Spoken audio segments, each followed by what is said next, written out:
We are your home theater and AV questions answered. This is AVRant. Want your home theater or AV question answered by Tom and Rob? Send it to question@avrant.com. Welcome to another edition of AV Rant. I'm Tom Antry, and I'm here with Rob H. This is AV Rant. It's your home theater and AV questions answered. I guess I'll say apologies for last week. It was probably not our best episode ever. Stop being Canadian. It's not your freaking fault. It's not any of our faults. Don't apologize. You didn't do anything wrong. I didn't do anything wrong. If anything, I should be apologizing because I was like, I could try to make these two edits better, and I was like, Rob the problem with Rob, and there's so many, really. True. I mean, if we're getting right down to it, is that he doesn't super anticipate the fact that we'll have to do edits, so he doesn't pause so that I can potentially grab one part of his audio and delete it easily, or add it, or move it around, or whatever. So I did the question, and then Rob did the question, but then after the question, he didn't just pause for a second so I could go, I see. Yeah. And delete that and have me do the question like normal and have it sound normal. I was like, you know what? This is pain in the butt. I'm not doing this. Yeah. So all that happened last week is that my internet went down. Yes. That was it. And it wasn't for all that long. Normally, like 5 minutes. We would have sorted it out. It would have been totally fine. But I had this stupid time crunch of my own, and I was like, well, I had to start late for reasons and all of that. So yes, I can't wait to do our normal figure out stuff. So we just pushed on ahead, and I spoke exceedingly quickly. If this was our full-time job, if there were enough patrons to make this full-time job for both of us, I guarantee you it would have been perfect. Okay. I still don't make that guarantee. There's no way that could happen. If it was our full-time job, we would. I don't think that your hard out would have stopped us. We would have just figured out how to we would have figured something out. But of course, everything that went on with our episode, which still came out last week, was still 2 hours long, still answered plenty of questions. Honestly, wasn't that bad. That was, of course, the biggest news in the world, in the United States for sure. Nothing else happened last week. Nothing exciting happened after we finished recording a couple days later. Literally unprecedented happened here in the United States last week. The first week in June of the end of May, beginning of June 2024, for those history buffs out there who are listening to this, because we are almost certainly going to become part of like the archive of the most important things ever done, the most important podcast. Clearly your source for world and political news here at AVRant. Where else would you go? It's just... There's maybe 33 other podcasts out here, but the 34th one is us. Yeah. For sure. Yeah. Not that number is significant in any way, shape, or form. Any particular way. You'd have to really look that up in the future to figure out what we might be referencing. What a proud moment. What a proud week for our country. Really. Leaders of the free world, people. Leaders of the free world, we like to call ourselves. In some ways, are we leading you? It is a proud moment. I mean, there's plenty of examples of countries where that would not have happened in a AVRant listener. Some of you are going to be saying, yes, it is. And some of you are going to say, he's being ironic. Am I, though? Am I? Oh, my goodness. I don't know. I mean, we're just laughing to cover the insanity of the world at the moment. No one cares what you think, Rob. You're Canadian. Right? Yeah. I know. I mean, we're clearly... That doesn't stop Canadian pundits being on our news, though, apparently. Like, it's so funny whenever because I don't really watch I don't have TV, but I don't really watch the news. But every once in a while, they're like, I'll find out that somebody is on there just talking about how our country's going the pot. And they're like, and somebody will be like, aren't you Canadian? He goes, well, yeah, but shut up.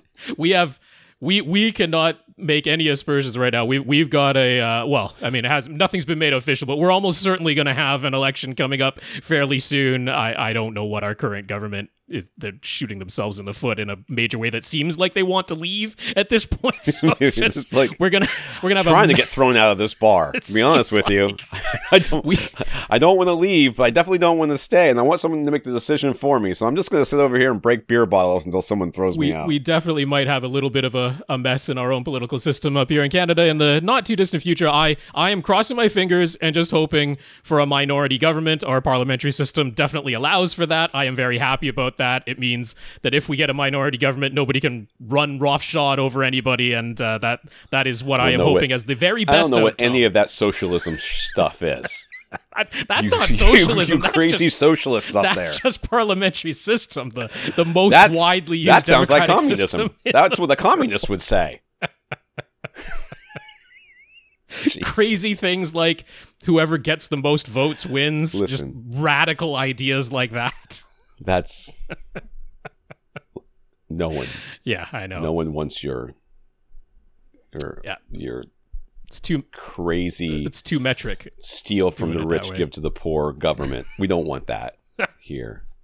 We like our rich people to be super rich. Okay. Well, had to get that out of our systems. That's all we're gonna. I think. So we're going to talk about what we watched, but we're going to talk about the first things on our list, and we're going to talk about the second things on our list together. Okay, which I didn't plan out. It just I saw this moments ago before we started recording. So I guess I'll start first. Yeah, I'll start first. The first movie I watched this week was The Big Short. Well-known movie, came out quite a while back. I have seen that, by the way. I haven't seen that. That is there are so many people in that movie. I was like, were they all in town at the same time? Yes. Everybody's in this movie. Every big star. Who's got 5 minutes to shoot a scene? Yes. That's the way it felt. Many celebrities just playing themselves, being brought in for a cameo to explain a financial term, just explicitly. Plenty of... I love that movie, by the way. Breaking the fourth wall, talking directly to camera in fun and enjoyable ways. So, I mean, The Big Short, this is telling based on the real-life events, 2008, when we had the financial crisis brought on by the subprime mortgage loan, horrible collapsing situation that went on in the United States, crushing many financial institutions, banks having to be bailed out by the government at the end of all it. But amidst all that, just prior to it, there were individuals who were reading the tea leaves, saw the sign, said, hey, it doesn't really make sense that the value of tiny little portions of mortgages bundled together when those mortgages are very much predictably going to fail when people are unable to pay them. It doesn't really make sense that those values keep going up and up and up. Maybe we should short them and make a killing when those prices go down. So, I mean, they make a point of talking directly to camera saying, well, it didn't happen exactly this way, but for dramatic purposes, we're going to do it this way in the movie, and it kind of happened this other way in real life, but I mean, I love that. Yeah. I loved it. Yeah. It's not in any way even subtext. It's overt speaking directly to camera explanation, which is kind of funny and unusual. But it's like, listen, I'm American. I need you to dumb this crap down for me. Thank you. I was a little bit surprised that they didn't actually give an explanation of what shorting a stock or a bond means. That's the one term that they didn't explain, which I think could have used an explanation, because not everybody knows how shorting a stock or a bond actually functions. So you're probably right, but at the same time, I mean, it's in the title, so I was a little surprised that wasn't one of the terms that they hadn't aside and brought in a famous actress to explain. But yeah, because we are dealing with a real life event and finances and largely math. Like, most of this movie honestly is about math, because of that. Like, the style of this movie, it's shot with these very rapid cuts. They've got this music propelling everything, trying to inject energy into every scene, and then of course you have actors like Christian Bale probably being a little bit more active and frenetic than the person in real life that he's portraying actually would have been, so I mean, everything is heightened and exaggerated to try and keep the energy up in what can be a kind of stale and like just a bunch of people in the boardroom talking to each other. Yes. That should be the whole movie. Very expository type of movie. So yeah, I mean, I thought they did a terrific job of it. Honestly, it is an enjoyable movie. If you really do not understand finances, and that is probably one you'll have to watch multiple times and probably look up a separate explainer, because I did feel they maybe tried to dumb it down a little bit too much, some of the explanations. But yeah, an interesting film, well worth a watch. If you're kind of like, oh yeah, I do remember in 2008 there was a major financial crisis, but honestly, I'm not. I had to move to Australia because of it. Yeah, entirely so, yes, sure I remember it very well. What all went on there, because I mean, for a lot of people, even if it did impact you directly, you didn't necessarily understand why. and this movie does a good job of coming at it from many different viewpoints to explain that. So that was the first one I watched. I can definitely give it a thumbs up. But yeah, it's one you'll have to kind of, activate your brain. Pay attention. I can't recommend that movie enough, simply because, like you said, they do dumb it down quite a bit. Maybe they don't explain shorting all that well, but I feel like it was said enough and kind of there's enough contextual cues to kind of, I mean, you get the idea that you're just betting against a stock, but it isn't quite that but it's simple, quick. So, yeah. They keep the pace up. The pace is, and it's interesting. Everybody, of course, was acting like Christian Bale. I think they just were like, hey, dude, just do whatever the hell you want. This guy, I mean, he was kind of alone in many scenes. It was just him. He was just in his room listening to death metal for the most of it. And even when he was having a conversation, it was typically over the phone, so there wasn't necessarily anybody on the other end of that fake line on the movie screen. So it was pretty much him. I just who cares how accurate? I mean, at least they were like straight up, like, this is not all that. That's not really how it went down. But let's just pretend it did, because it's more interesting to watch. It's a lot quicker if these people are in the same room on the movie screen when that wasn't the case in real life. Yes, it's so much better than all of these movies that are like, well, based on a true story. In name only. And the fact that there were people there, I guess, and everything else you made up on the spot. Adapted to a pre-written screenplay that existed before these events. Right. We assume that throughout the course of human history, something like this has happened before. Therefore, it's based on true events. So I finished The Good Place last night, it was last night. I finally finished the last season. It was 4 seasons, right? They did 4 seasons. Yeah, 4 seasons. And I got bogged down, like I said last week, that the storyline with the new people in The Good Place really I don't like that part of the story that much. And the last season, it does feel a little like we need to stretch this a little bit. We kind of ran out of ideas. To me, a little bit that way. But the last episode, the last couple of episodes, but the last episode is just wrecks me. Okay. Like, I forgot how bad it how hard it hit me when I don't want to. Obviously, don't spoil everything. Don't want to spoil it for anything. But I dreamt all night that I was in that last episode, and it's just heart wrenching. I was like, jeez, so good, so good. I mean, that series. I mean, even though, look, okay, there are we've talked about Parks and Rec, where Rob's like, you don't really have to watch the first season. Watch the first episode and the last episode of the first season and skip the whole 22 other episodes. Pretty much, No, it was a very short first season for Parks and Rec, but still, it only starts getting good in season 2, honestly. So to have like 3 or 4 episodes of this be like, I don't really like those episodes as much, is comparing. It's in comparison to everything else that's been done in this series. It's just, it's so amazing that you look at that and go, this part's not very good, simply because all the rest of it is so excellent. So if you have not watched The Good Place, please, for the love of God, go out there and watch it. It is definitely worth. I might just start it again. That's how much I enjoyed myself the entire time. It's so as though you have no other things to catch up on your lovely new 83-inch OLED. Well, the other thing, it's just it's there's so many things that I would like to watch, including I want to see the new Kaiju number 8. I want to start watching that if I can, which looks very interesting. That's an anime for those of you that can't tell from the name, but it's something that if my family or my wife in particular walks into the room and sits down, I don't have to turn off because of, because I'm trying to watch that kaleidoscope thing. And when she comes in, it's, way in the middle. She's like, what's going on? I'm like, okay, forget it. I got to turn it off. That'd be a bit tough to explain. So we both watched the same movie this week. Yes, not planned in any way, completely uncoordinated, but this became available and we're both like, yes, I want to watch that. And we are, of course, talking about Godzilla Minus One. Available on Netflix. Shadow drops. So this is the thing. Yeah, I mean, there were sort of news stories that like, hey, it showed up on Netflix. I don't know whether Tom discovered it that way or just by perusing how Netflix. I discovered it. But I am still not subscribing to Netflix because the price is just too ridiculous. So I went ahead and purchased it through Apple, iTunes or Apple Movies or whatever the heck name they're calling it now. Because honestly, it was, I think, $12.99 Canadian. And I was like, wow. Why would I not? I'm pretty sure I'm going to enjoy having this movie in my collection. So yeah, I just took a flyer on that. Now, we had a different experience because the version that I got on Apple is in the original Japanese language with English subtitles, and that is not the way that Tom watched it, not by choice, right? No. Yeah, so, well, that's not true. I mean, I could have changed it. I could have changed the language, yes. But, so I watched the dub version simply because, I mean, for a lot of reasons. Not the least of what, it defaulted to that, and when I went into the languages, it said, English original, and I was like, maybe this did come up as like I want to watch it in whatever way it was released in my country, if you will.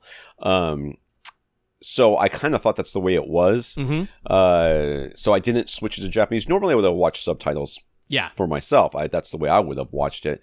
But I had the whole we made a movie night of it. So we all sat there, and my wife in particular, who tends to fall asleep during these things, I wanted to give her the best shot of not falling asleep. She did fall asleep. She fell asleep. Wow. She slept through the whole damn thing. She woke up for some of the Godzilla, scenes that were loud, but for the most part, she slept through it. Wow. Which it's more the fact that she was tired than anything else. Yes. But I'm not. It's not the mood. She felt the movie. I found this movie riveting, so that is surprising to me. Yeah. So I mean, first of all, if you haven't seen it, it's basically a retelling or a reimagining of the origin of the Godzilla. Story.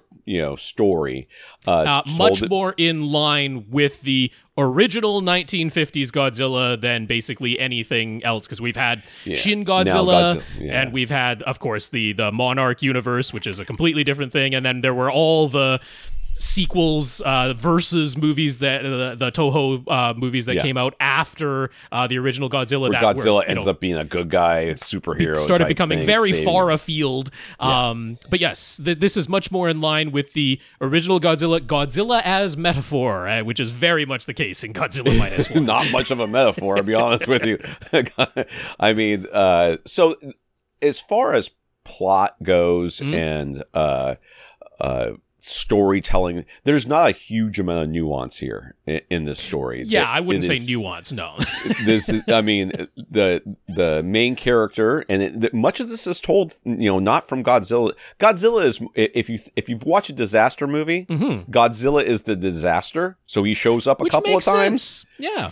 Which makes sense. And everything else is told from the perspective of the humans that are either anticipating the disaster or living through the disaster. And I mean, for my opinion, I thought, okay, we finally got another Godzilla movie where I actually did care about the people, because that is the common thing people say about, and we're not talking about this style of Godzilla movie, but there are so many movies with the name Godzilla in the title, and so many of those people are like, I don't care about the humans, get them off the screen, I just want to see Godzilla smashing stuff.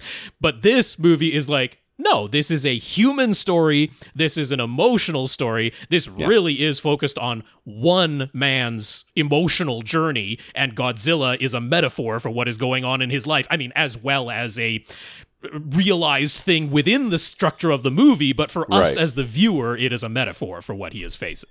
Yeah, and it's I mean, it's very well done overall, and it feels very period. Yes, because this is set right after the end of World War II. Yeah.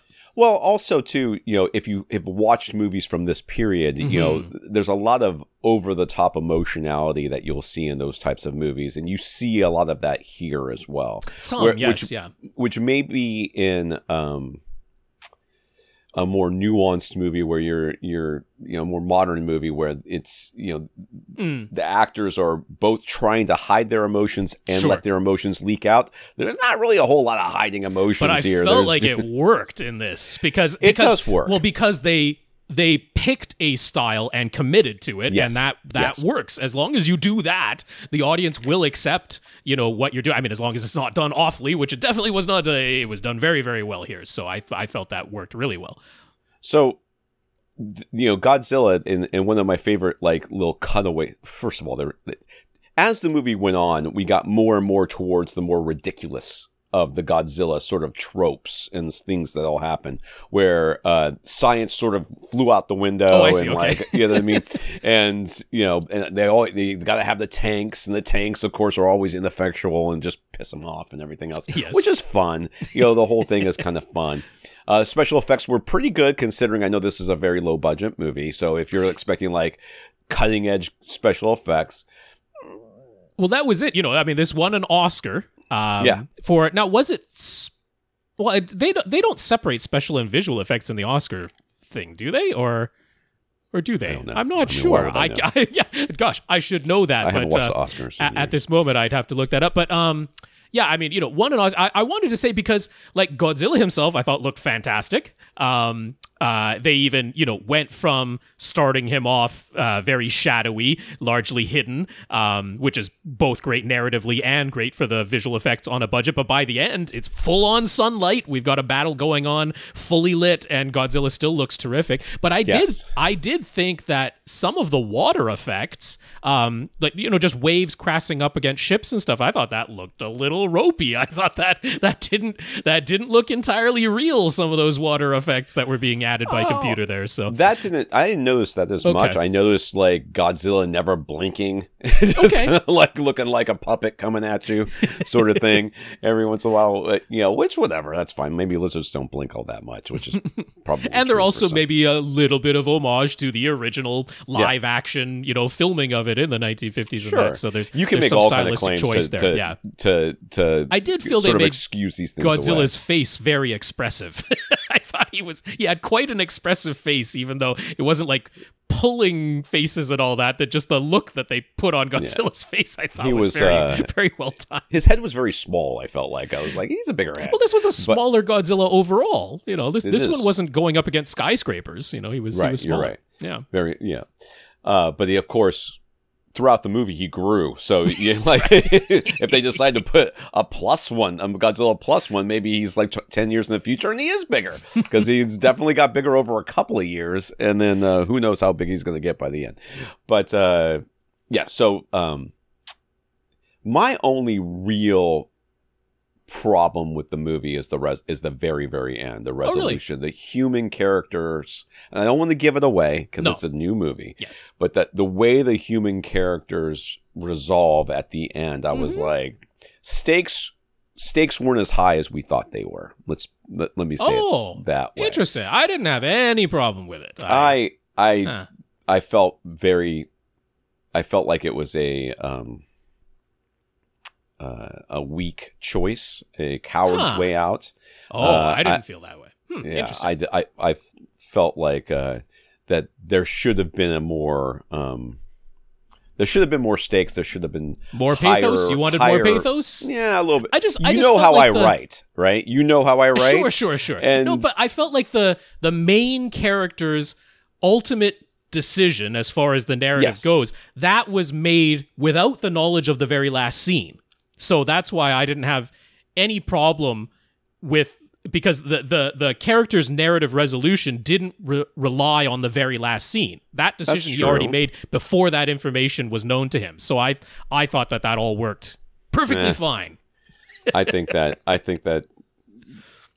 Well, I'll just leave it there. So I did not like the last scene. I did not like how it ended. I got a couple last things I wanted to say. First of all, because I did watch the spoken in Japanese but with the English subtitles, and they actually gave quite a large and prominent credit to the individual who did the subtitles in the credits for the movie at the end, which I haven't really noticed that in particular before, because often it's just farmed out to a business that does it, but there was a single person that they very prominently credited for the subtitles at the end of the movie. But I by no means speak Japanese, but I know a few words, which this movie is not particularly complicated in the dialogue. It's pretty simple dialogue. So I actually understood a number of words that people were saying in Japanese, and they definitely were in no way doing a one-for-one translation from Japanese to English. They weren't like doing a literal this word means this word. They were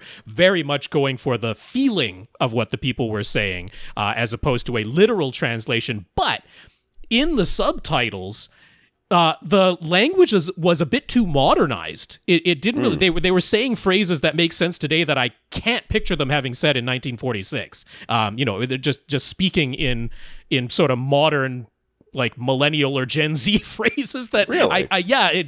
So it was interesting to me that they clearly were not going for one translation, and also were trying to contextualize the language for a modern audience when that is quite literally not what they were saying in the scene. So I found that a little bit interesting and slightly off-putting, because it was like, okay, wait a second. We know that they very prominently tell you exactly what year this is taking place. People wouldn't have spoken that way. And then the other thing was just on the Godzilla as metaphor, because I was thinking throughout that, I mean, it's like Tom said, this is in no way subtle. This is a movie about guilt and survivors' guilt in PTSD particular. And all that other stuff, yeah. And so it was very easy to say, okay, Godzilla is a manifestation of this person's guilt. But I actually, not even by the end of the movie, partway through the movie, I'm like, I think the metaphor of Godzilla is slightly more subtle than that, in that I don't think he's a direct representation of guilt. I think he was a representation of shame, in particular. That it was that slight nuanced difference between guilt and shame, because even though this movie is very overtly about guilt, I thought Godzilla himself represented shame more than specifically guilt. So I don't know what Tom thinks of that. My take on that. Well, I mean, flagellation. Flagellation. That's the word I'm looking for. I know I could spell it with a little bit of spell check help, but I apparently can't pronounce it.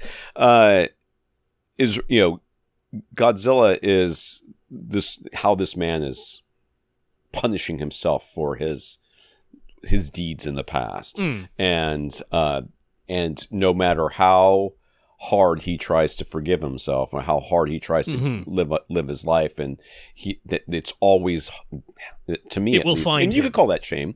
Yeah. It will find you. It will destroy any happiness you have. It will separate you from the ones you love. It will do whatever it can to remind you that you do not deserve anything because of how you have acted in the past. And it's the posing the question, can you find redemption through dying or through living? That is the question. Yeah. And I thought it was really, really well done on that level. It got me. It absolutely got me emotionally. I thought it was and like I said, other than the last scene, I was and maybe this will be one when you there was a couple things again, that kind of took me out of the movie. Okay. This one did not. The first thing that was one of my favorite things I saw in the movie was they flash up on the scene like Godzilla's projected path, and it looks just like a hurricane projected path. And I was like, oh my God, thank you. He is a disaster. I feel seen right now because of the whole Florida thing. But the thing that's like, I literally turned to my son, who was sitting right next to me while we were watching this movie, and I said, apparently there's somebody's job whose whole job it is just to sit there and carve out a bunch of wooden Godzilla models for them to use everywhere. I'm like, where are these Godzilla models coming from? We just laughed and laughed because I'm like he's just sitting there and he's like, and he had one. And it was for a big presentation. I'm like, okay, I'll give you that one. Sure. And then they're sitting there all over this map, and he just reaches over off screen and grabs a little Godzilla and puts him on the map. I'm like, all right, who's making these wooden Godzillas? Somebody has too much free time considering the world's about the It was end. right after the war. People were looking for work. Cottage industry making little wooden Godzilla figures. I was like, why are there wooden Godzilla figurines everywhere? What is happening? I thought that was hilarious. But, so overall, can't recommend it enough. Very good movie. Yes. Definitely, if you've got Netflix, there is no excuse for you not to see it. Yeah. And to kind of counterpoint what Rob said about the subtitles, the dubbing I felt was very good. Okay. Like there were points in the dubbing where I was like, I think he might be speaking English. I mean, I think the lips almost lined up enough for me to be. I'm interested in the one critical screaming scene, whether they dubbed over the original actor's screams or if they just let him scream since there's no need to translate a scream. Because it was really well done in the Japanese version, and I don't know if they had the American dubber go over that scream as well. I felt for the most part, as I mean, first of all, almost every Godzilla movie I've ever seen from my childhood was dubbed. I didn't have an option. Yeah. So to me, this felt very natural. Sure, yeah. It looked right to me. It bothered one of my sons so much that he left. He was like, I'm not going to watch this. I don't like that. I don't like the dubbing. Okay. I'm like, okay, whatever. But he was also being a a-hole that day, and he was mad at us because we were mad at him because he's been hanging out with his friends and girlfriends so much. We have not literally seen him more than an hour a day for the last 3 weeks, and we're like, listen, pay rent or be part of the family. You decide. So he was already kind of mad at us and looking for an excuse because I don't really know if I'm going to like this movie. Who's not going to like a Godzilla movie? I know. Shut up. Unless you just wanted the pure action, nothing but Godzilla. But anyway, we've talked too much at the top of this podcast. We got to race through the rest, so let's get it. We're not racing through crap. All right, this is AVRant, the podcast that answers your home theater and AV questions. To get your question answered, all you got to do is ask by emailing us at question@avrant.com. Go to the website, find the show notes, the Flickr albums to follow along with the images that we will be referencing throughout the podcast. Find our older shows, and the audio is all attached there. Very easy to find. Facebook.com/AVRant podcast, YouTube.com/AVRant. You can find Rob, or contact Rob directly, rob@avrant.com. His socials is @FirstReflect, all one word. And I am Tom@avrant.com. I don't do social anymore because it's just so. Why would you? It really is. Like no good comes of it. It's just rage clickbait, which we will talk about clickbait in just a second here. Yeah. I want to thank our listeners of the week. One of the ways you can become a lot of ways you can become a listener of the week. If you want to support us financially, you can do that by going to avrant.com, clicking on the Buy Us a Cup of Coffee link, where you can send us a PayPal donation, or you can go to patreon.com/AVRantPodcast to become a monthly contributor to the podcast. Right now, we have 135 patrons. We thank all of you. Thank you very much. Here we are, beginning of the month, and that number actually ticked up. So either we didn't lose any to credit card expirations, or we did, but then other people came in. And honestly, somebody got pretty generous in for the amounts that come in for ours, because the number went up by 1, but the amount went up by a pretty nice amount there. So that is patreon.com/AVRant podcast. If you would like to join the 135 other patrons and become an automatic monthly subscriber. So big thank you for that financial support. Yeah. We also got notes of gratitude for keeping the podcast going through the nothing that happened this week. Nothing. Nope. Nothing happened. Requires no comment. From Mike, Sasi, Dazz, who also watched American Fiction recently and thought it was truly excellent, in reference to what Rob talked about last week. And Adam. Mike, Sasi, Dazz, and Adam, thank you for thanking us. That's right. I'll say those names one more time. Mike, Sasi, Dazz, and Adam, thank you very much for your notes of gratitude and encouragement. We very much appreciate it. And a big thank you to everybody who continues to listen and send in your...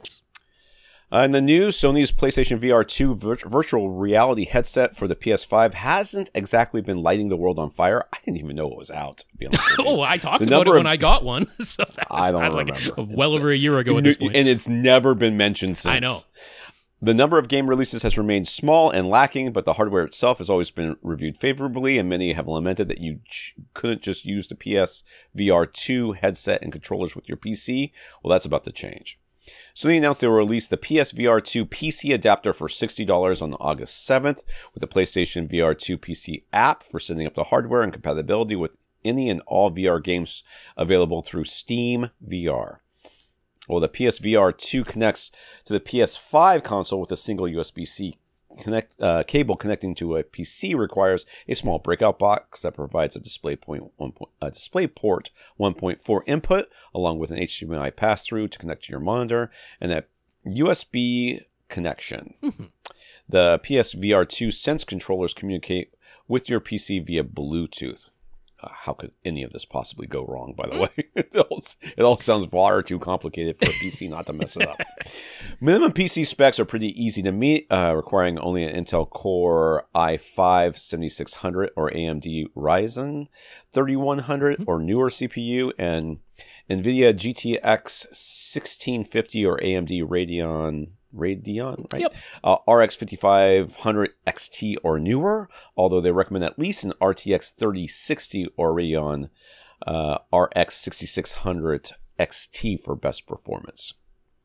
That all means something to somebody. I mean, honestly, yeah, those are not particularly high-end specs. They're also like 8 gigs of RAM is sufficient. So, it gives you a clue as to the PS5, where it stands compared to modern PC hardware. This is not particularly high-end PC hardware at this point, now in the year 2024. So, well, it's an older headset anyway. That's right. So yeah. you would expect so it wouldn't be terribly difficult to put together a PC if you don't already have one that could meet these specs. So it isn't all sunshine and roses, though. HDR doesn't work, so those lovely OLED screens will be limited to standard dynamic range. Eye tracking also doesn't work, although they say they can still provide foveated rendering, yes. Yeah, that's where they make the thing you're looking straight ahead at sharper and lower the resolution in your periphery where your vision isn't as acute anyway. Yeah. The little rumble motor in the headset itself doesn't work, and Sense controllers can rumble but won't provide the subtle haptic feedback they're capable of when connected to a PS5. Instead of a PC, the adaptive triggers also don't work, although the finger touch detection does. That said, since Sony is selling the PS VR2 for $100 off right now, it remains one of the more impressive VR headset and controller solutions for that price for PC gamers. So there you go. Yeah, so a little bit disappointed. I mean, all the other features missing, I'm not that worried about, but HDR not being there, I'm like, oh, why? Why couldn't they get HDR working over a DisplayPort 1.4 connection to that headset? That I'm a little bit confused as to why they couldn't get that working, and I find it to be a real shame because, honestly, the HDR presentation in those OLED screens that the PSVR2 headset has, it's very impressive. That's one of the most impressive things about it. So I am disappointed about that. There was no mention of being able to play movies from your PC and just use the PSVR2 and those lovely OLED screens, just as a display to watch movies, because they didn't ever add that to the PS5, even though the PS5 has a, Ultra HD Blu-ray drive built right in. You can watch like streaming content just in a virtual theater type setting with HDR. So you can like watch Netflix streaming in HDR in the headset. And that honestly looks really, really good. But they didn't add functionality for the built-in disc player of the PS5 itself. Just never got around to it, just like they seemingly never got around to making more games. So yeah, I mean, no mention of doing, media consumption through your PC. Again, I'm not entirely sure why it wouldn't work, but if they can't make HDR work for games, I don't know if they can make it work for streaming content or even playing a disc or a backup of a disc through your PC. So some disappointments there, but overall, I mean, better than nothing, because they seem to have given up on releasing games for the thing. Right. In other news, MIT researchers created a sound curtain. That's what I called it. I don't know if they called it that. From silk fabric and that means we can just hang totally normal looking curtain on one side of a bed and sleep like a baby while someone pounds on a drum set on the other side of the curtain, right? So I wrote this up on AV Gadgets and dug a little bit deeper than just the headline and cartoon image that made the rounds, getting everybody's hopes up. If you saw the cartoon image, it was released by MIT News. That's where that image came from. So it's their marketing department that read I don't know what they read. they looked at the research and said, that sounds like this. They made the image of it, put it up there, and then I started seeing it, come across all sorts of different feeds with people saying, oh, the researchers are saying that they're not sure how this is that they'll find the application for this. I can find 1,000 applications for this. I'm going to put it around my cubicle and then finally have silence at work. I'm like, that doesn't compute. Yes. So I went back and looked at the actual research, and it is kind of dense. I mean, it's not impossible to read for the common man, because I haven't read a lot of research articles in the last 20 years, but you can kind of delve into it and get an idea of what it is. I mean, it is interesting. Essentially, what they did is they created not free hanging, but they took silk fabric, and tensioned it,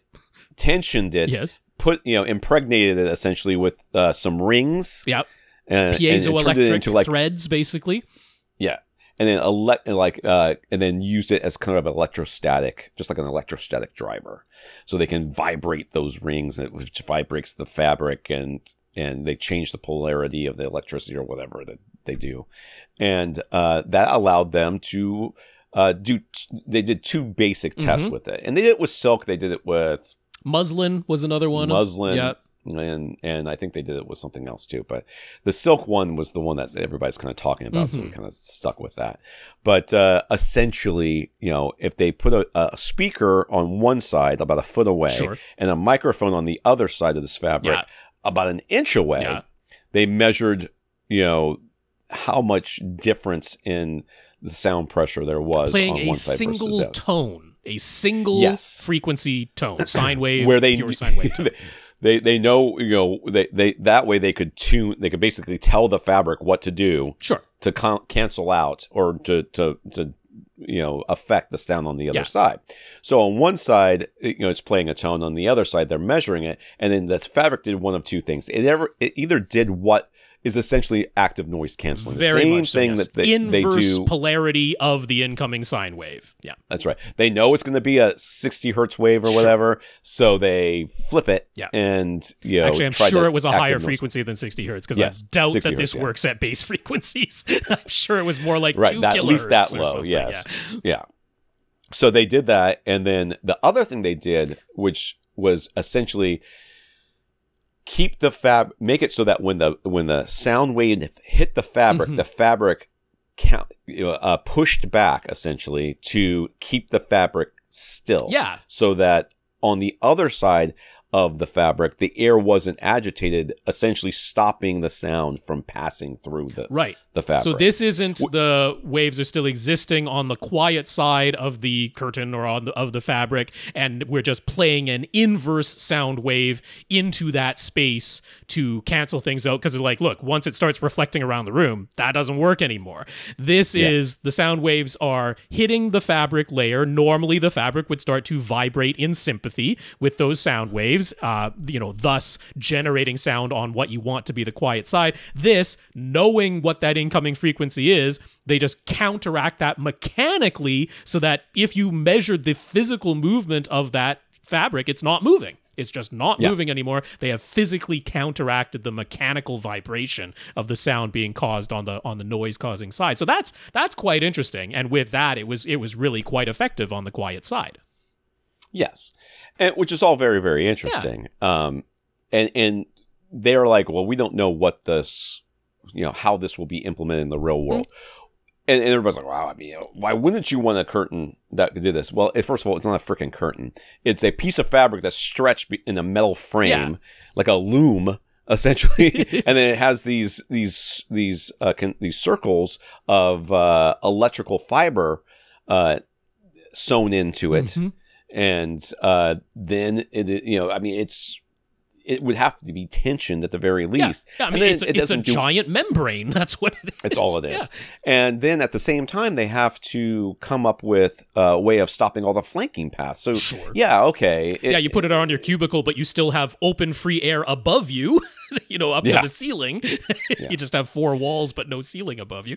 Yeah. So essentially my article, I think, is, combating the clickbait, because it's so irritating to see this and go and hear people react to it and go, I cannot believe that nobody looked at this and just went, that doesn't sound right. Because if you actually read, not the article, not the actual research article, but you read the MIT news article, which has the stupid image in it. The press release.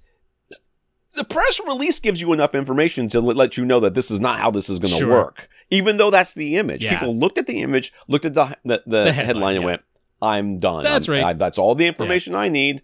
I understand this completely. But Let me we make are a not video on poo-pooing the research or the notion that, hey, what if you could have walls with technology like this built into it, or just on the other side of it? I mean, they're definitely drywall that does this. Right. You know Yeah. what I mean? That essentially cancels out any vibration, any airborne vibrations that hit it. That's amazing. Yeah. That's amazing. Of course, the researchers are like, well, to combat more complex waves, there need to be, signal processing and stuff. And the thing that nobody's really talking about, these are all the same people who are like, oh, I would love to have this. Okay, you're going to need some sort of processor connected to it. It's going to have to be connected to power, obviously. Yeah. Even if they could make it freestanding, which they can't, not in the current form. Even if they could, there'd have to be microphones all over the dang thing. Or, hopefully you'd get to the point where the induced movement to begin with is used as the microphone and the counteracting thing in sort of a feedback loop. But that gets pretty tricky, especially for non-repetitive sounds. Right. So you end up, at best, you're going to end up with something that is akin to noise canceling in that it will help you with those droning type sounds. Well, of course, we can think of plenty of residential buildings that are built near freeways, airports, train stations, all these types of things where it is noisy streets. Yeah, noisy streets. Very noisy situation where it is pretty much a droning constant type of sound, or at least a quite predictable type of sound. Absolutely, the notion of having something like this could make it much more livable and much more pleasant. So yeah, by all means, please continue the research, but let's just get away from the clickbait. Well, it's just how it's reported, and I'm a little mad at MIT News for putting that image up there, because that's exactly the kind of stuff, and it did what it was supposed to do. It exploded. It was very viral. It exploded. It did all this stuff. Well, hey, if that gets them more funds to continue the research, I suppose that's the game that's being played. I don't think that that's the way the game should be played. Comments here. Nathan decided to put together a thread over at AVS Forum with resources for anyone looking for acoustic absorption panels. And in particular, he collected measurements from the AVS Forum community to visualize the acoustic transparency of several popular DIY materials. So there's some images if you want to follow along with our Flickr Which album, Nathan wanted to make clear, YouTube. These are not his. He didn't do this and create these graphics himself. These are borrowed from other people on AVS Forum. So he's not trying to steal credit for this stuff. So you can see on these images, they're basically showing... what is this? These are various quote-unquote acoustically transparent fabrics that people might use to wrap their own DIY acoustic panels. So this is just showing the frequency response as it goes through this fabric. That's all these graphs are showing. So they want to show how much is actually being essentially absorbed. Yeah, or being attenuated. As a line goes, as a line is going below zero, which the line should start at zero, which would be completely acoustically transparent. It will, the lower it goes, the lower the line is below that zero, the more it's being absorbed or reflected. Primarily reflected, yeah. So one of the more popular black velvet fabrics is not very acoustically transparent at all, but there is a different black velvet sold at Hobby Lobby, which is a terrible company that you should not shop at, that is very acoustically transparent. However, it is not fire rated, so that could potentially be an issue. There's another reason not to buy that. Acoustimax various fabrics tend to fare quite well, but their suede really is only suited for bass straps above 1,000 hertz or 1 kilohertz. It basically turns into a reflector. So for people who were looking to add more low frequency absorption and actually reduce the amount of high frequency absorption, using Acoustimax suede fabric could be an attractive solution without resorting to membrane or combo panels. And lastly, on this subject, Parts Express's mellow tone premium speaker grill cloth is very affordable, very acoustically transparent, and fire rated. So if you're on a tight budget, it should definitely be considered. So that's very interesting. I like this. So we'll have links to all that stuff if you'd like to peruse it further. But thank you, Nathan, for sending that in. That's great stuff to have. That's great. Yeah. I mean, acoustically transparent. A lot of times, like I said, I've written in many articles like, how much is too much? If you're asking if it's too much, it's not enough. You haven't even gotten there yet. There's no world in which there are some theaters that I've seen. I was like, wow, that's a lot. But I've never thought that's too much. So yeah. The idea though that you might want to reflect some things back into the room, the higher frequencies, I don't necessarily get on board with that. I think that it's not necessarily something I would say, oh, this is a feature. But if you're thinking that your room's a little dead, then maybe you'll be down with it. Questions here. Stephen in Australia. Stephen has a dedicated 2-channel setup. It's totally separate from any TV or home theater setup in his place. It's a 1-seat situation, so he uses a single SVS SB3000 subwoofer and a pair of tower speakers.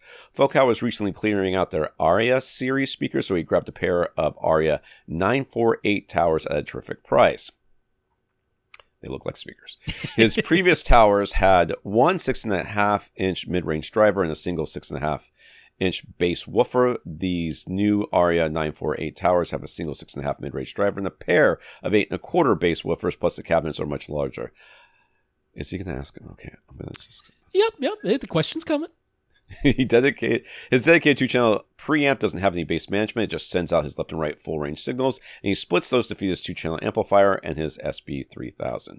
So, do we have any advice about the best method for blending his new Focal towers, playing full range with his SVS SB3000 sub? He took a stab at SVS's matching tool, and it says the SB3000's crossover dial it's said to set it at 50 hertz, the slope of 24 dB octave when used with the Focal Aria 948 towers. But is that actually correct?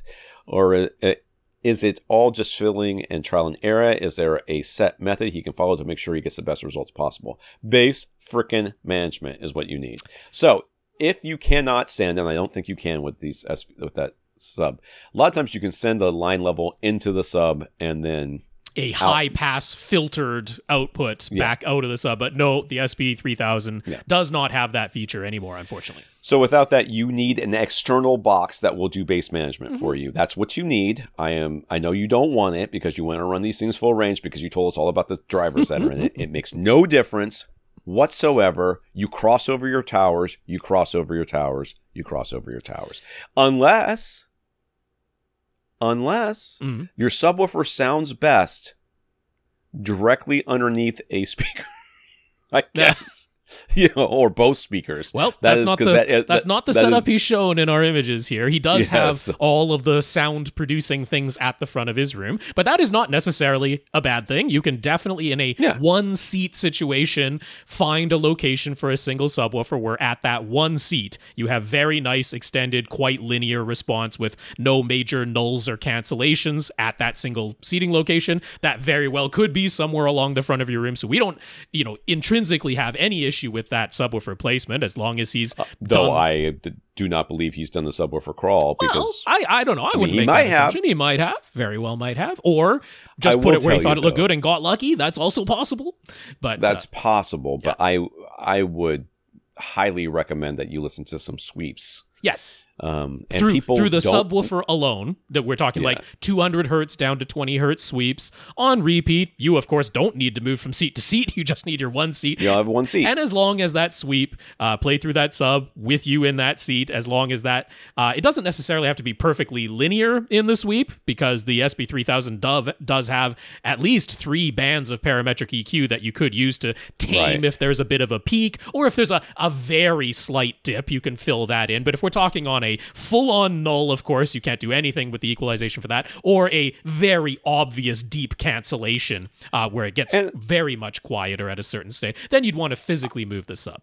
I shouldn't say that I don't think he's in the subwoofer crawl. I have no idea. Right, yeah. Obviously. No, it's entirely possible, especially with the setup that he's got. He's got a lot of latitude in where that sub could live, so why that particular spot very much could have been because of either a subwoofer crawl or even he measured it or whatever. The reason why I think that he hasn't done it is because if you look at the rack and you look at the subwoofer, they are like placed so that they look visually symmetrical, and that's what makes me think he just placed it there and went, oh, it sounds pretty good, and that's it. But after you've done the sweep through just the subs, I would repeat that very same 200 hertz down to 20 hertz bass sweep through 1 speaker at a time, completely isolated, subwoofer turned off, left channel only, right channel only. Listen to that sweep, and dollars to donuts, we would bet that sitting in your single seat, playing those bass sweeps through each speaker individually will not result in a nice, smooth, linear bass sweep that is free from nulls and cancellations.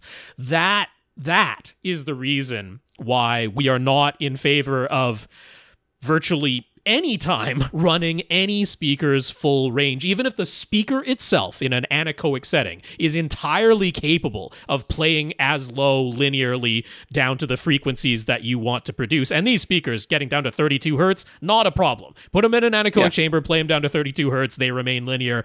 It's not the speaker's inability to output those sounds. That's not what we're talking about. But they're in a room, in placement where they make a good sound stage and good imaging, which is absolutely what you want to do. That's the critical part. But if you were to isolate them and play a bass sweep through each speaker at a time without the subwoofer involved whatsoever, the likelihood is you're going to have some nulls and cancellations at your one seating location. So we end up wanting to apply bass management. Now, you can do this quite inexpensively, but we don't know how on board you'll be with this, because a mini DSP 2x4 HD, which costs $225, and for the associated equipment that you have, that's a drop in the bucket, right? It's like, if you were coming at us with way, way, way cheaper equipment, maybe we'd worry about $225 being added to this, but we don't think that's the situation here.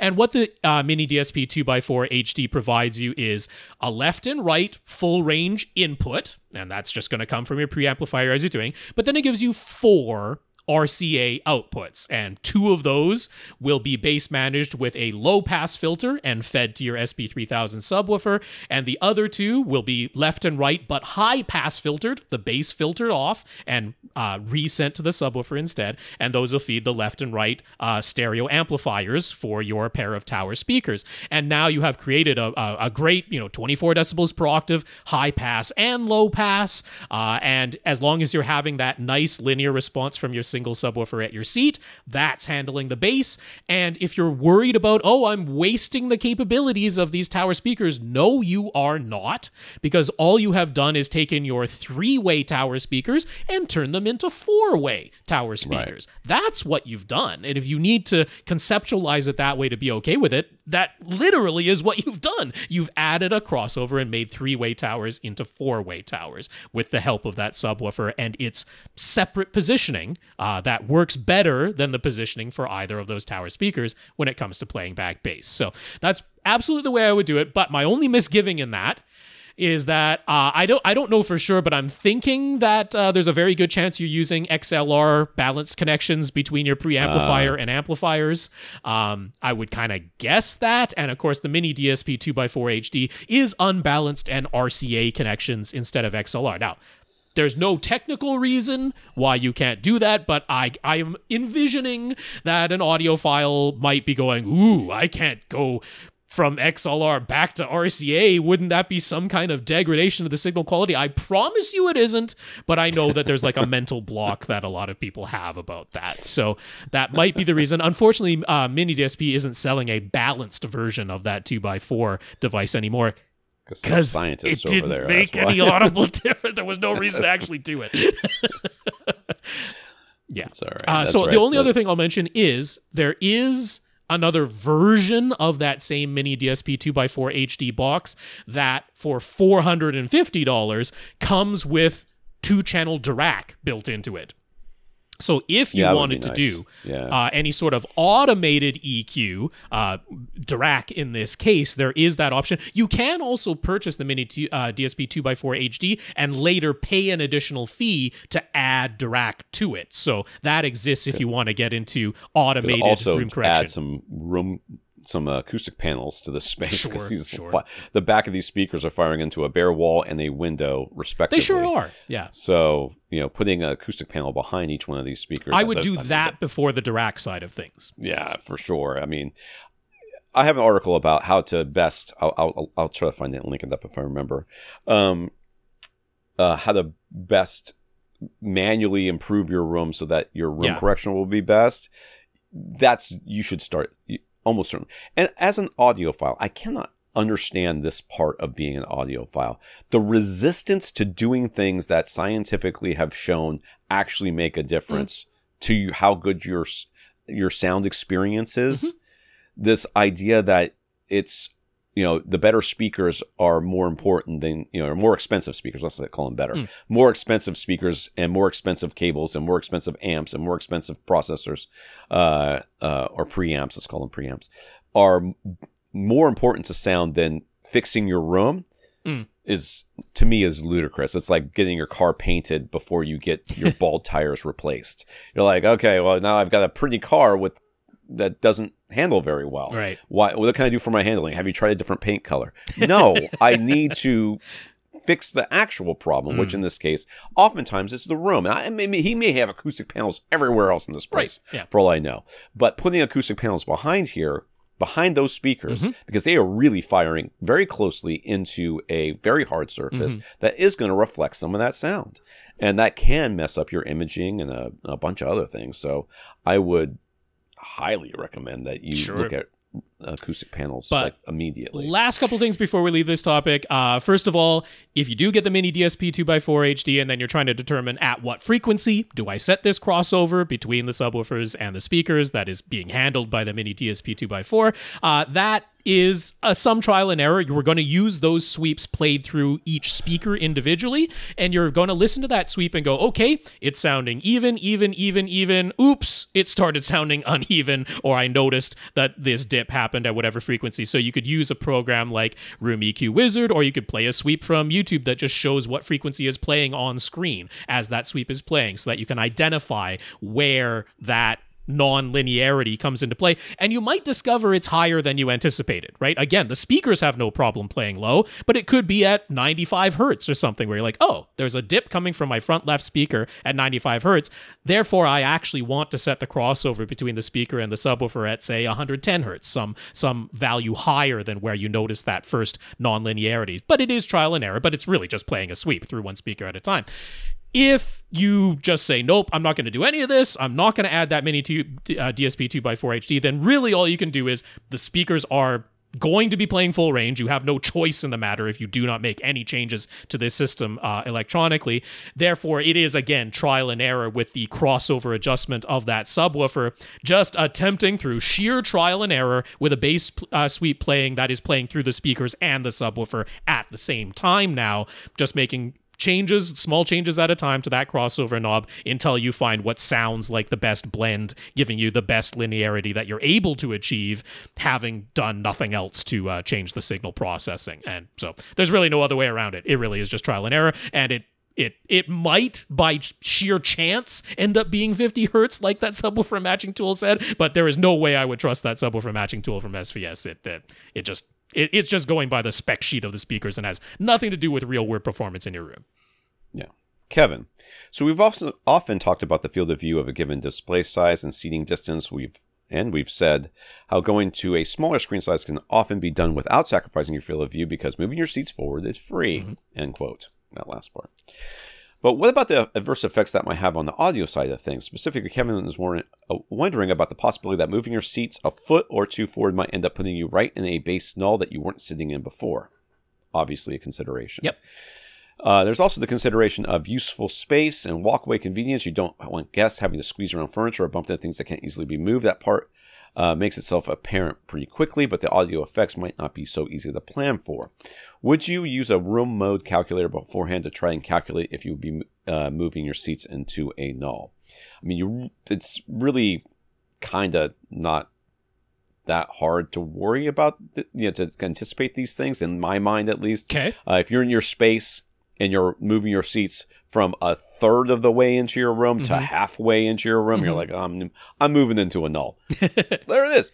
And a lot of those things, those room mode calculators are, they're not taking into account the effects of having dual subwoofers. Right. So yeah. I mean, they are just mathematical calculators based on the dimensions of the room, but assuming a single sound source for the bass frequencies. Yeah. And with dual subwoofers, a lot of those considerations go away. If you position them across the room from each other, that's a key component. If you're taking this part of our advice, right, you can also take the other part of the advice about how to position your subs properly. And we do say moving your seats is free because it is. But at the same time, moving your TV is not free, but it can be done with a mount that allows you to pull your TV out for specific viewing. Or putting it on a stand that can be pulled into which is what I did. Yeah. So, these are, yes, we do often kind of default to the moving your seats thing because it is literally free, but it does sometimes come with risks. If I have dual subwoofers properly placed in the space, I'm not worried about where my seats are in that space nearly as much. Than if in like our last questioner, a single subwoofer, where that single subwoofer is going to run into many more problems trying to get an even bass response for a single seat, much less an entire couch. Right. Whereas with the dual subs, it'll be fine. Yeah, dual subs positioned correctly, even more so quad subs if you can manage it. Sure. Even more so that, as when we talked to Todd Welton, he was like, yeah, you can have a cube-shaped room. You just need 4 subwoofers, placed properly. And then even sitting right in the middle of a cube-shaped room, you still don't have bass cancellation problems as long as you have the multiple subwoofers positioned properly. So that side of it, we can get away from, not cheaply if you were starting with 1 subwoofer. Sure. Adding a second sub is not a free, so we get where you're coming from. Yeah, you have a point for sure. We maybe shouldn't oversimplify it that much of just, hey, move your seats, it'll all be dandy. Plus, what we just talked about with the last question, you're going to change the point at the low frequencies of all your speakers where they start to become non-linear, having moved your seats. So there's a time cost involved as well in that you'll have to, if you've gone to this extent before, you'll have to listen to sweeps through one speaker at a time again and be like, oh, okay, in my old seating location, I could play these speakers down to 70 hertz, no problem. But in the new location at 85 hertz, I start to hear nonlinearity, so I'm going to have to raise the crossover frequency in my AV receiver. That's not a monetary cost, but it is a time cost if you're going to that extent. So yeah, you certainly have a point. It's not dead simple to just move your seats because that'll give you the field of view that you want. There is this question is a little disingenuous though, in that it is assuming that we are giving that advice as a whole to everybody, and we don't do that on this podcast. Not to. We're pretty one-for-one for questions. Yeah. So if we tell somebody to move their seats because it's free, oftentimes we are taking into account where they'd be moving it. And also how many subs they have and other things. So let's remember that we tailor our advice to the person quite often. Yes, we have very similar advice because most people have very similar problems. The problem is they want better bass and they want to know how they can do it. And we're like, close a door or buy a door and then install a door, buy a second subwoofer, move your seats, buy a second subwoofer, set it up properly, room treatments, bass trapping, and room correction, kind of in that order. So if our advice sounds similar to people, it's because they have similar problems and often similar reluctance to implement solutions. Yeah. So this is, I guess, a question inspired by Steve. Inspired by Steve. Steve didn't outright ask this question directly as a question, but so Rob's taking the liberty of putting some words into Steve's mouth here. But so maybe that's not Steve. Maybe it's Stevie. Who knows? But Rob and Steve had a short back and forth via social media. It's kind of fun discussion topic, so here it goes. Steve invested in an immersive audio speaker setup with more than 11 speakers. Front wides were added. Not quite sure if you went to 6 overheads or stuck with 4. But regardless, Steve checks almost every movie he watches to hear just how much sound is actually coming out of those front wide speakers. And thanks to Trinov users on YouTube and the forums, we have visualizations to indicate how many objects versus channels are being used and how much of those objects are moving. Sadly, at least to Steve, it seems to be very common that objects aren't being used very much, and that even when they are, they're often static in their position and essentially just used as added channels. Wonder Woman became an infamous release early on for having an Atmos mix where there were 4 static overhead objects that simply lined up with top front and top rear speaker positions and were mixed exactly as if they were channels. And now Dune Part 2 is another release without any front wide usage whatsoever and fixed position overhead objects that act just like channels. Yeah. I would like you to specifically blame my generation for this because I think Gen X is the one doing most of the mixing these days because we're about that age where we're like senior people in these organizations, and we are also apparently incapable of change. Got used to channels. I understand how channels work. If I want to move a sound left to right, I'm just going to make the left side louder and the right side quieter, but I don't get this idea of having an object that can move three-dimensionally on a graphic chart. I'm just going to fix those positions and change the relative volume levels, just like channels. I bet if we could go back in time and right after Jurassic Park was released and all the changes that were kind of made, the THX, the surround sound, the amount of bass in things and all that stuff, I think you would find a similar arc of they're not using it, they're not using it, they're not using it enough, they should be using it more, they should be using it better, they should be using it better. Okay, there's a new format. You know? You know what I mean? It's kind of that same sort of old guard refusing to change in their ways because they've always done it this way and it's just fine. Yeah. Up to the new guard, which is like, you know, the people who are growing up with this stuff saying, how come it's not as good as it could be? How come it's not utilized as good as it could be? So I guess I can just mention at this point, like specifically with Dune Part 2, I mean, I don't know for sure. There's multiple reasons why it might have been mixed that way. But one thing that logically makes sense to me is it was an IMAX first movie. It was made for IMAX. And in IMAX theaters, the ones that include overhead speakers, they are a 12.1 channel-based system. They just have fixed channel positions, including the overheads, including that top center speaker that they have above the screen. The way IMAX is mixed is entirely channel-based. So I don't know if this is really what happened, but bringing it home and basically just translating the existing channel-based mix to Atmos, like I can see that there was logic in that thinking if that's what occurred. Yeah. Yeah. All right. Rob inferred that since he went to the expense and trouble of installing additional speakers beyond 7.2.4, Steve seems to want those extra speakers to be utilized, not just once in a while when the Atmos soundtrack happens to actually use objects that move through front wide positions, but on a frequent basis.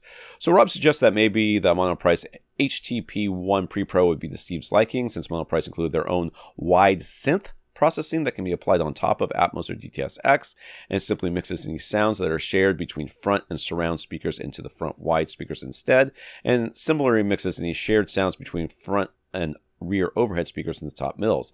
Steve replied, yeah, either matrixing or maybe just out with the front wides. So what do you make of that? If any modern releases are only going to use static channel-like positions in the 7.1.4 configuration anyway, is there really much sense in going beyond 11 speakers in our home setups? Let's just remember that we are a niche. Oh, yes. Can we just stop thinking that because we are in an echo chamber of people who care about Atmos, that somehow everyone cares about Atmos? Walk into a grocery store. Just walk into Lowe's, walk into Home Depot, walk into Walmart. As people walk in and they come through, just say, how many speakers do you have in your home theater? Okay, first of all, they're not going to understand that question at all. Very possibly, yes. Because home theater didn't register. Right. Number of speakers also did not register. So, I mean, just randomly grab somebody and talk to them about their speaker setup at home. Yeah. It does not include more than a speaker that isn't actually attached to the TV. The TV itself is the speaker as far as they're concerned. Many people do have sound bars. That is certainly a possibility. Someone has a sound bar at home. So we've been going to this Derby, which is a Kentucky Derby party for, I think it's going on 7 or 8 years. It started before COVID. It died down during COVID, but this year it started back up, or at least we went the last 2 years. And this year when we went, I noticed that their speakers, which I talked about on this podcast, the very first time we went there, I was like, oh, it was interesting to see these speakers like Bang & Olufsen or B&W or something. I think they're B&W, like little satellite speakers around their TV that's over their fireplace, but it's a low fireplace and it doesn't look that bad and everything's, it's pretty well, whatever. It has been near on a decade of me going to this party, and this year I noticed, I was like, it is the exact same speakers. Sure. It's the exact same setup. Yeah. They have changed nothing in here. These people are not unsavvy about things, because in another room they have a projector set up. Oh, okay. To show the Derby in another room. So they have a projector that they just set up for this one part, maybe other things, but at least for this party, they said this. So they are far beyond your normal run-of-the-mill people who would say, can you bring a TV over, or I borrow the TV from my parents so I could have a TV in another room, because they couldn't even fathom putting a projector in some space. These people are not unsavvy, and they are not without means. They definitely could afford these things if they wanted to. And yet they've had the same two Bang & Olufsen satellite speakers set up for near on a decade. You are complaining about them not mixing properly into your front wides when the sound designer is like, why? Why would I? The best I could ever hope that people would have in their home is a 5.1 system.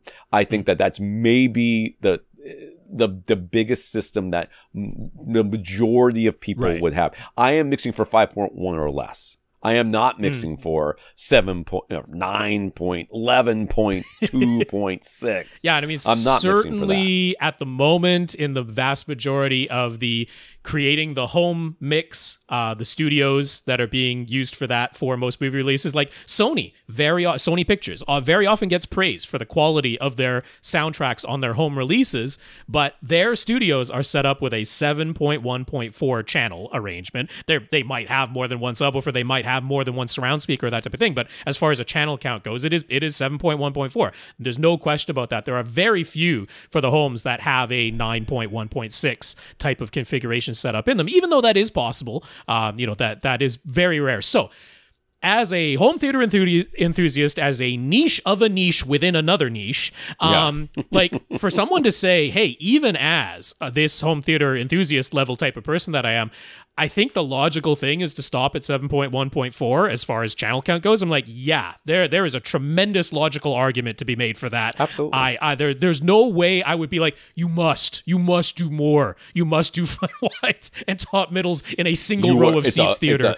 It's a world of difference if you add front wides. Right. No, so I mean, no one should say that. I think if you're the person, and look, I'm this person, I added front wides, I'm in a tiny theater, I'm like, top middles, yeah, that sounds enticing. But I go into it eyes wide open, knowing like, A, it's ridiculous. There's absolutely no need for me to do that. And B, yeah, the amount of content that's actually going to utilize it, vanishingly small.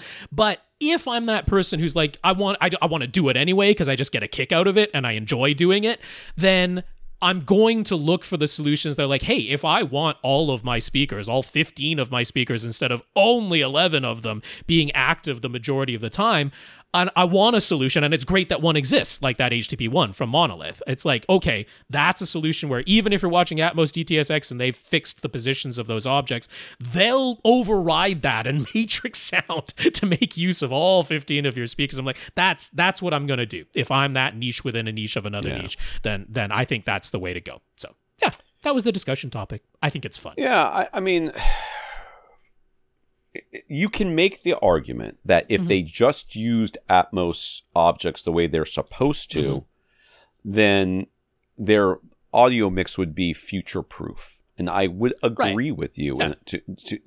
Absolutely. Well, and I think that's why it does make sense supporting Atmos as a format on things like phones and headphones and stuff where you're like, wait a second, I don't have that many, sound producing things. Why would I have Atmos compatibility? But it's because I do foresee, objects make too much sense to not be the future of the way things are mixed, especially for, as we get more interactive, mixed reality, augmented reality, virtual reality, more video games, playing games, on mobile devices, but we want it to interact with the real world. We're going to have to use objects to make all of that work for spatial audio. So it makes sense to be compatible with that format. We need people to be like quote unquote early adopters and to have these bigger speaker systems, but simply because it takes time for those people who are, again, my generation, I believe, to get in trouble for their mix being crap.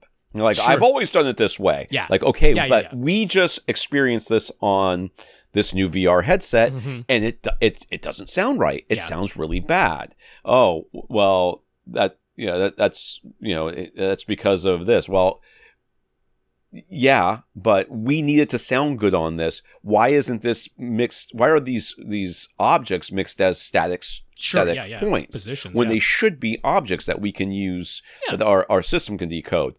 It takes that for them to start doing it. And once they start doing it, they will do it. Yeah. But until then, as long as they're still successful putting out mixes that nobody cares about because they don't have the speaker systems and the technology to experience it, as long as they're not getting in trouble, they're going to keep doing it. That's just all there is. Final thought I have on this. You could do the thing of you get, say, a Denon A1H, because it's really only Denon and Marantz who are doing the thing where if you use the Dolby Surround up mixer, they will actually up mix sounds into the front wides, because pretty much everyone else's implementation of the Dolby Surround up mixer never puts any sound in the front wides. But the way Denon and Marantz does it with the Dolby Surround up mixer, they do. So this could be a reason to back up all of your discs into a Plex server, and then specifically use the limitations of the Apple TV 4K's Plex playback, where it doesn't send out Atmos bit streams or DTS:X bit streams from backed up discs played through Plex on an Apple TV 4K. It'll instead send out the 7.1 if you use the Infuse app, Dolby True HD or DTS HD Master Audio 7.1 soundtrack, and then apply the Dolby Surround up mixer in the Denon A1H to put sound in all 15 speakers.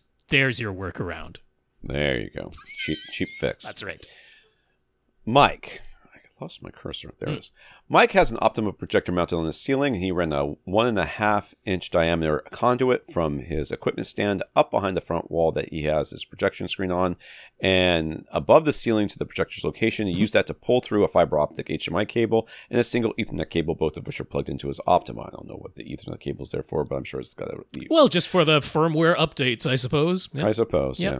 The length of those runs is about 40 feet. For whatever reason, HDMI signal drops out every few minutes. He tried stringing a 20-foot regular copper high-speed HDMI cable from his Marantz AV receiver to his projector, and that worked totally fine. But of course, the whole idea was to have the cables hidden behind the wall and the ceiling. In theory, having that conduit should make pulling replacement cables easier, but in practice, it's kind of difficult and not something he wants to do. I do not blame you. I know that we talk about conduit all the time, and believe me, it makes it possible. Yeah, it doesn't necessarily make it easy. And you want the biggest diameter you can manage and gentle bends, because if you've got any 90-degree crooks in there, it can, it can be a pain. So he looked into using HDMI to Ethernet adapter. Ori, I don't know. Yeah. Has an affordable model with good reviews. His projector can't do anything higher than 4K 60, so the bandwidth limitations don't seem like they'd be an issue. The thing is, he already uses the existing Ethernet cable to connect to his projector for the internet. And like he said, he doesn't relish the idea of pulling a second Ethernet cable through that conduit. So, would it work to plug the HDMI to Ethernet adapter into the source and into his network switch, then let the switch send the HD-based T signal to his internet signal through the single Ethernet cable that always been run, and then install a simple 2-port Ethernet switch close to his projector to split the signal out into either Ethernet out to the Ethernet to HDMI adapter on the projector end, and another Ethernet connection for his Optima. That's not going to work. Right. And if that won't work, what other suggestion we have that would involve pulling new cables? First of all, let me ask you a question. Do you have a wall adapter anywhere in this HDMI mix? Do you have some sort of, clean-looking faceplate on your wall where you have plugged your nice high-speed, hopefully certified, ultra-high-speed certified it was HDMI fiber optic cable into this wall plate adapter so that it looks nice and clean on your wall behind your projector and or your AV receiver rack or whatever?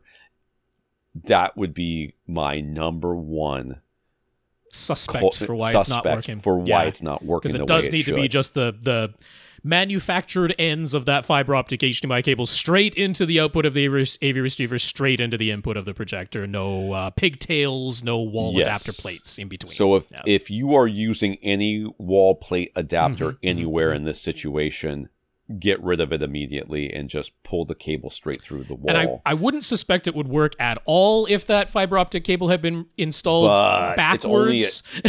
But double check on the plugs. Make sure that when you look at the plug that's plugged into your AV receiver that it says source on there and not display, because heaven knows people have plugged in directional HDMI cables backwards. I did it and I supposedly know what I'm doing. Yeah.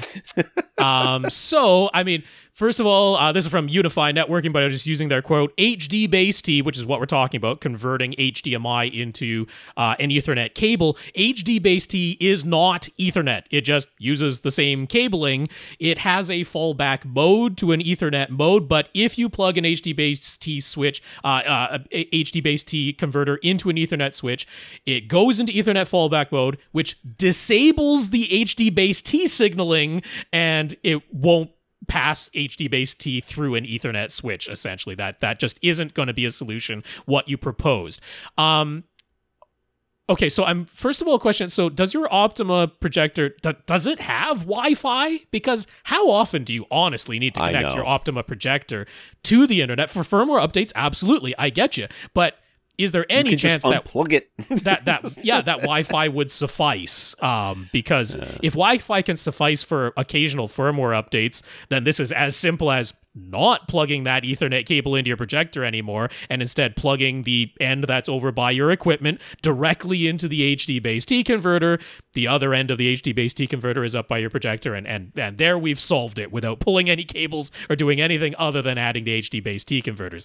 That would probably be my first suggestion. My second suggestion would be, it is some of a hassle, but an Ethernet cable pulled through a conduit is not as difficult as an HDMI cable. Especially since you can terminate them yourselves if you absolutely have to. And I'm like, is that honestly so bad to pull an Ethernet cable through that conduit that you would absolutely never do it? Because I'm like, that I think we can manage. I think we can pull an Ethernet cable through that conduit. If the problem usually is that the cable end, the HDMI cable end, the port is the issue, right? Absolutely. Getting it to go around the corners. Yes. So if you're like, this cable doesn't work, it's not working, and it's never going to work for me, and I'm willing to sacrifice it, slice it off, and then tape an Ethernet cable to it and pull it through it, because it's going to go way easier than trying to get that HDMI end to go around those bends. Because in terms of price, and like it's entirely possible, hey, maybe he's in a spot in his house where that Wi-Fi connection just is so bad that it doesn't get to his projector. That I can envision that, but I think it's possible to pull a second Ethernet cable through that conduit that you installed. So that would be my second choice.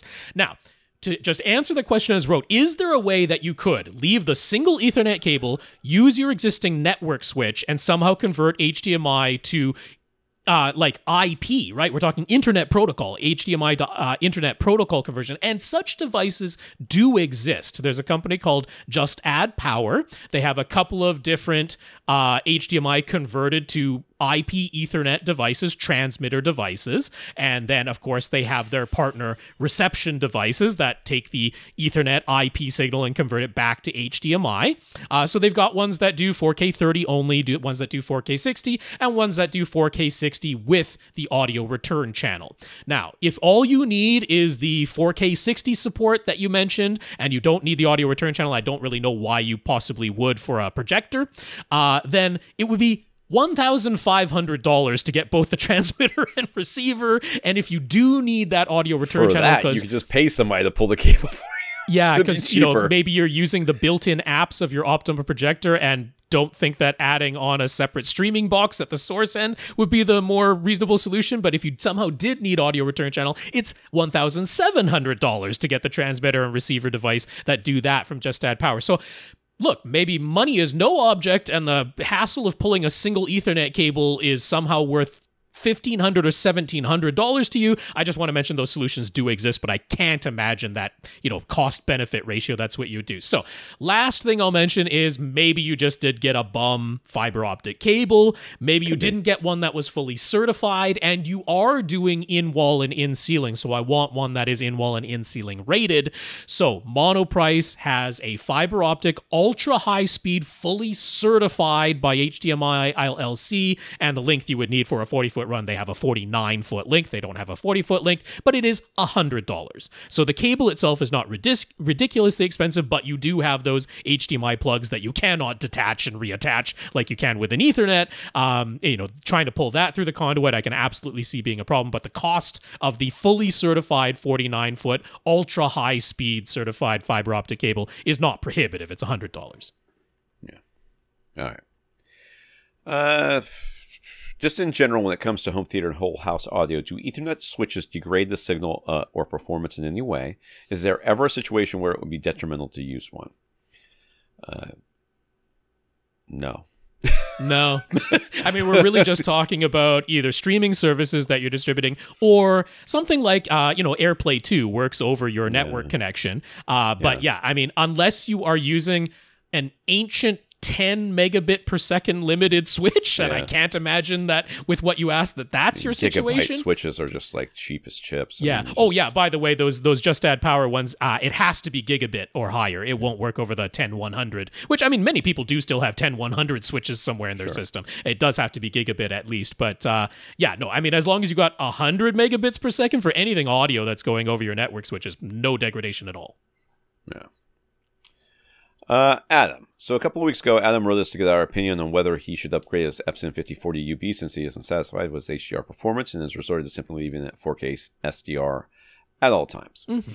He said he could spend upwards of $5,000 if necessary, so he was considering both a 98-inch flat panel or a projector upgrade. He didn't want to move his seats any significant amount because he has in-wall speakers installed and a seating riser, and it would just be way more work than he wants to move everything forward in order to achieve the same field of view as his current 120-inch screen. We suggested a JVC NP5 projector. That might be the best solution in this particular case. Again, we just had this question about moving seats and how we just unilaterally say that, and it's clearly that's not what we said here. And he is definitely considering it. Mm-hmm. The NP5. What is going on with this thing? Why is it so loose? I have no idea.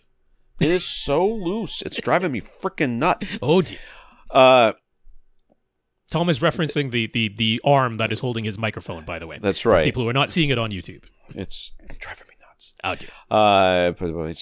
We suggested the JVC NP5. He's definitely considering it.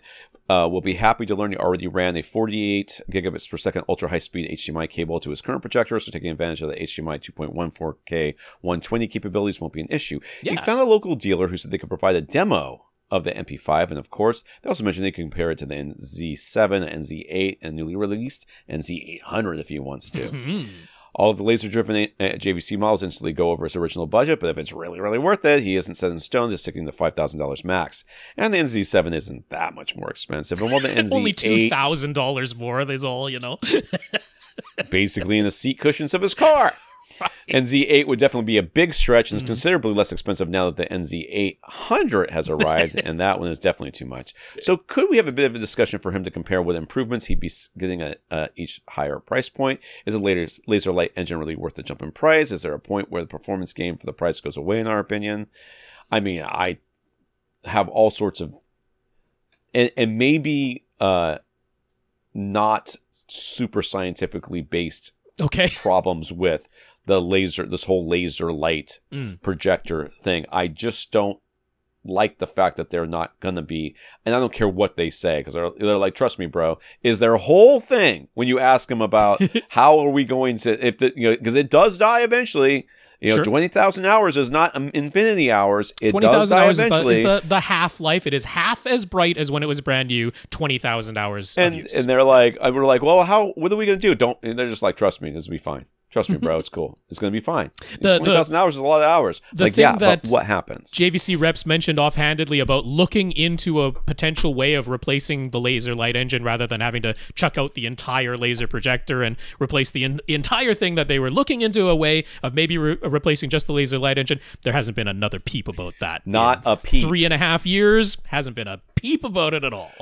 So, obviously the laser light engines are a little bit, they're brighter, right? Like overall, I mean, the MP5 to the NZ7, like on the spec sheet, I think it's 300 lumens. I think it's 1900 for the MP5, 2200 for the NZ7. But in reality, there's virtually no visible difference at all. I mean, to sort of go right in answering the question, the NZ7 really is the laser version of the MP5. Like capabilities wise, other than the NZ7 will do quote-unquote 8K E-shift, where it takes the 4K resolution native panels, wobbles them twice per frame if you feed it an 8K signal, and gives you half 8K resolution on the screen, whereas the MP5 is 4K resolution, and that's it. It doesn't show 8K. So the NZ7 has that one additional feature, but that, to me, is not worth any money at this point whatsoever, and it really is just taking the same contrast ratio, essentially the same color width, the same 4K 120, the same HDR processing, and just changing the laser light engine. They use the same lens, they use the same chassis, so that's the $2,000 difference in prices going from lamp to laser. And I'm like, well, for $2,000 in savings, you can buy multiple lamps, can't you? And if your lamp starts dimming, you can replace it very easily. If the laser starts dimming, you can't replace that at all. So I'm in favor of the NP5 over the NZ7 in virtually every situation. One exception is if you are someone who turns your projector on and off frequently, and you want that image to show up very quickly, and then you want to be able to power it down and then power it right back up without waiting for the cooling cycle, the NZ7 with the laser light engine, that image shows up more quickly than the lamp-based one. That is a usability feature that some people really, really value. I don't personally think it's $2,000 worth, but for some people it might be. Where I can actually make a bit more of an argument, at least from a performance side of things, the NZ8 does have a demonstrably wider color range. It goes right up to full DCI-P3. Both the MP5 and the NZ7 fall a bit short of full DCI-P3 color for the full width of color. The NZ8 gives you that. It is demonstrably brighter than either of them, that you do get more light output from it, and the native panel contrast is like twice as high. All of these things are, I wouldn't call them more than subtle differences, but they are reliably detectable differences. If you did any side-by-side comparison, or even not necessarily fully side-by-side, like saw one and then saw the other, those are differences in the NZ8 that could be noticed. But is it worth literally twice the price of the NP5, and actually a little bit more than twice the price? And I find it hard to justify from a bang for buck ratio, but I find it almost impossible to justify the NZ7. So given how much of a financial stretch it would be for you to get to the NZ8, I come back to the MP5 is worth it over what you have now for the shortcomings that you're noticing. The MP5 will solve all of those. It will fall within the budget that you already have, and I find it very hard to justify going to the NZ7 or NZ8. That's where I land on this. He also asked about AirPlay 2 solutions, since he already has spare speakers on hand, and they already use either Apple TV 4K boxes or AV receivers with AirPlay 2 and built in several rooms. He wanted something more affordable than Sonos amps, but just as small and easy to use. Rob suggested the WiiM amp, so he picked up one to try it out, and they love it. Mm-hmm. It was easy to set up. It looks nice, and it's so much smaller than the full AV receiver, and it does exactly what they need. Yay! He's looking to get at least two more, of course. But of course, WiiM just announced their new WiiM Amp Pro. Yes. Extreme. I-Amp They'll get Pro there one Extreme day. X. They've got to go down all those, suffix names that they love to put on things. It's just about to come out and cost $7 more than the WiiM amp. Would it be worth waiting for? Is there any significant difference that would make him regret getting a couple more of the current WiiM amp model? The world in which I would suggest that you not buy a thing that you already have and already love for something that has not come out yet. Right. That world does not exist. So he was mentioning the new one has a touchscreen. Actually, it doesn't. The WiiM, they want to pronounce WiiM. WiiM Amp Pro does not have a touchscreen. The WiiM Ultra that is coming out to replace the WiiM Pro, which doesn't have an amplifier built in, right? It's just a streaming box that you can connect to an amplifier or self-powered speakers. So the WiiM Ultra does have a touchscreen that is replacing the WiiM Pro, but the WiiM Amp Pro replacing the WiiM Amp does not have a touchscreen. So that isn't even a feature. Honestly, what they did is they put in ridiculously overspec DACs. They are 768 kilobit DACs, which is stupid. And the one thing on the spec sheet is they're claiming a significantly higher signal-to-noise ratio, but there was already nothing wrong with the signal-to-noise ratio of the existing WiiM amp. So the only reason I might say, if it's not pressing, that you might want to wait a little bit is the WiiM amps, the one that you already have that costs $300, that might go on sale when the WiiM Amp Pro comes out. Like that is certainly a plausible idea in my mind that there might be a sale on the WiiM amps when the WiiM Amps Pro come out. So if it isn't pressing, I might just wait for that, just to see if the price drops. But other than that, there's no reason to spend $370 to get the WiiM Amp Pro, in my opinion. There you go. They have a gazebo outside, and you'd like to add some AirPlay 2 speakers out there as well. Power has already been run inside the beams of the gazebo, and they already have a TV mounted out there, so powering and installing some sort of amp is no problem. Is there an outdoor version of the WiiM amp? Because that would basically be perfect. Or they could go with self-powered speakers that support AirPlay 2. Any suggestions either way? Yeah, I don't know. Whatever well, there's a fun little bit of news because WiiM has a sister company, TIC Audio. So they share the app. You're already saying, hey, the WiiM app works nicely. The TIC Audio devices use the same app, and they have a model called the AMP 150.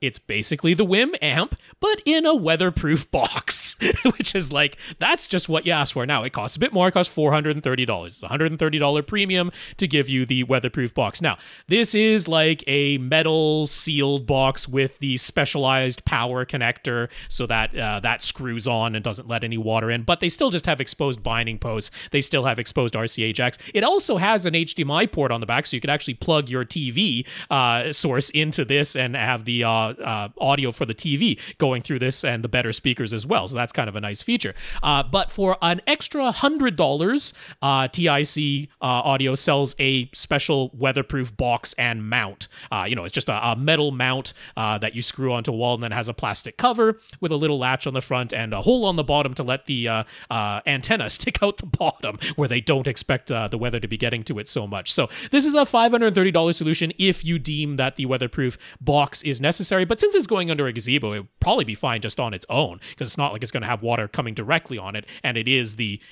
weatherized, not fully weatherproof, not fully waterproof, but weatherized metal casing on that. So I think that's exactly what you're asking for. Can't really do too much better than that.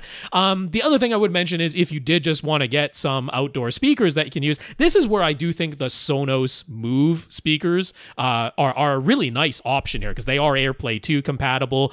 They are rechargeable. You can carry them around. They have pretty darn decent sound quality. They're Bluetooth enabled as well, and they're on sale right now for $336 each. So they're not drastically overpriced at the moment. They perform really nicely, and if you wanted to go with Sonos Move, they're actually the Move 2 is the current model. I wouldn't be opposed to that either. Henry thanked us for a discussion about what he should do to black out his room when he moves to a rented apartment later this year. He figures he'll try out a shadow box made of black fabric. We talked about black fabric at the beginning of this thing, so there you go. Just at the front of his room as a start, and if that doesn't fully satisfy, they move on to covering the rest of the room in black fabric and drapes. So another concern he has is cable management, hiding all of his wires. In his current place, he used Legrand cable tracks that can be affixed to the walls with adhesive and then painted to match the wall color. He discovered through experience that the adhesive doesn't always stay stuck forever. So he wound up opening them up using small screws to make sure they remain in place. He definitely doesn't want to deal with that in a rented apartment, and in the places where those cable tracks did remain stuck, if he peels them off, the paint comes with them, so he's got to find a different solution. So he figures most of his cables will be on the floor, pushed up against the baseboards, and then have a distance to go up the side of the walls. He doesn't want all of that to be visible, so what do we recommend to cover up his cables and wires? You've already done it. You've already done it. You're done. What are you talking about, nerd? You've already done it. You're going to cover this place in black fabric anyways. Right. What do you need to just tuck them underneath the fabric? How hard is that? So, I mean, this is if he doesn't end up covering all of the walls, if he finds out the shadow box is enough. I would make sure that whatever I was going to put these cables, there's going to be black fabric, and I think that solves your problem. Because if you don't end up covering the whole thing, what about a curtain skirt? We've talked about that on some podcasts. Yes. I also talked about that on AV Gadgets. So yes. Yeah, fabric not all the way up the walls, but fabric just up the first 18 inches from the floor, the wall. We love this idea. I mean, it was one of our listeners who sent this in images, and we're like, wait a second. That's really clever. That's brilliant. Like, I think brilliant is a better, not clever. It is brilliant. Because you can get fabric that is the color of the wall. Right. Or contrasting complementary color works too.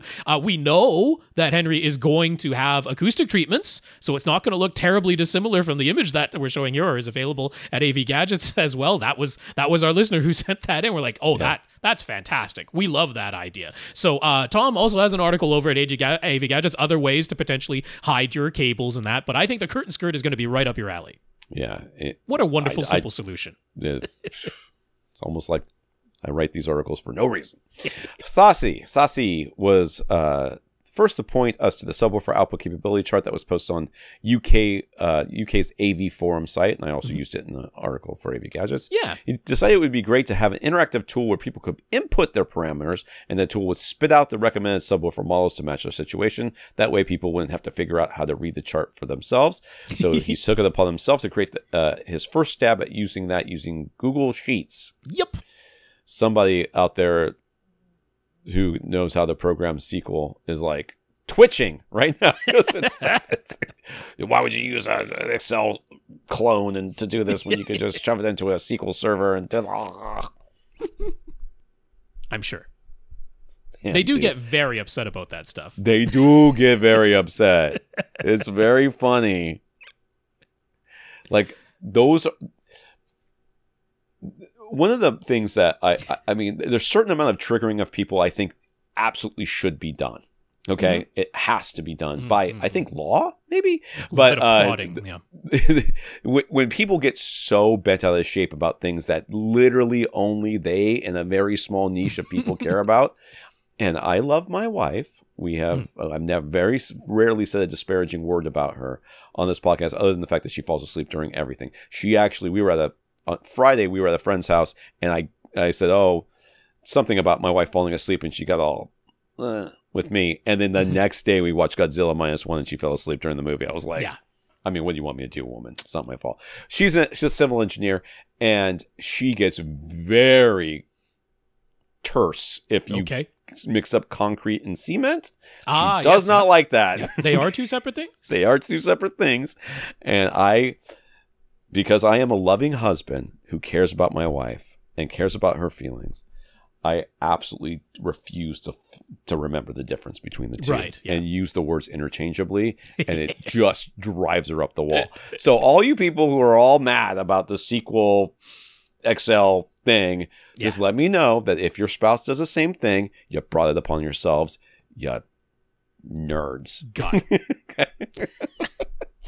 All right. But anyways, Sasi made something, and it's awesome. So for anyone who wants to check it out, make sure you follow the instructions written in red. Is that what that's supposed to say? Yes. Red at the center of the spreadsheet, where it says to click on the file menu and make a copy. Otherwise, the interactive parts on the left won't work. He'd love to get our feedback on this effort so far. I love it. I haven't tried it, but I love the idea of it. It seems great. Little bit of tweaking that he's like, let's get Tom and Rob's opinion.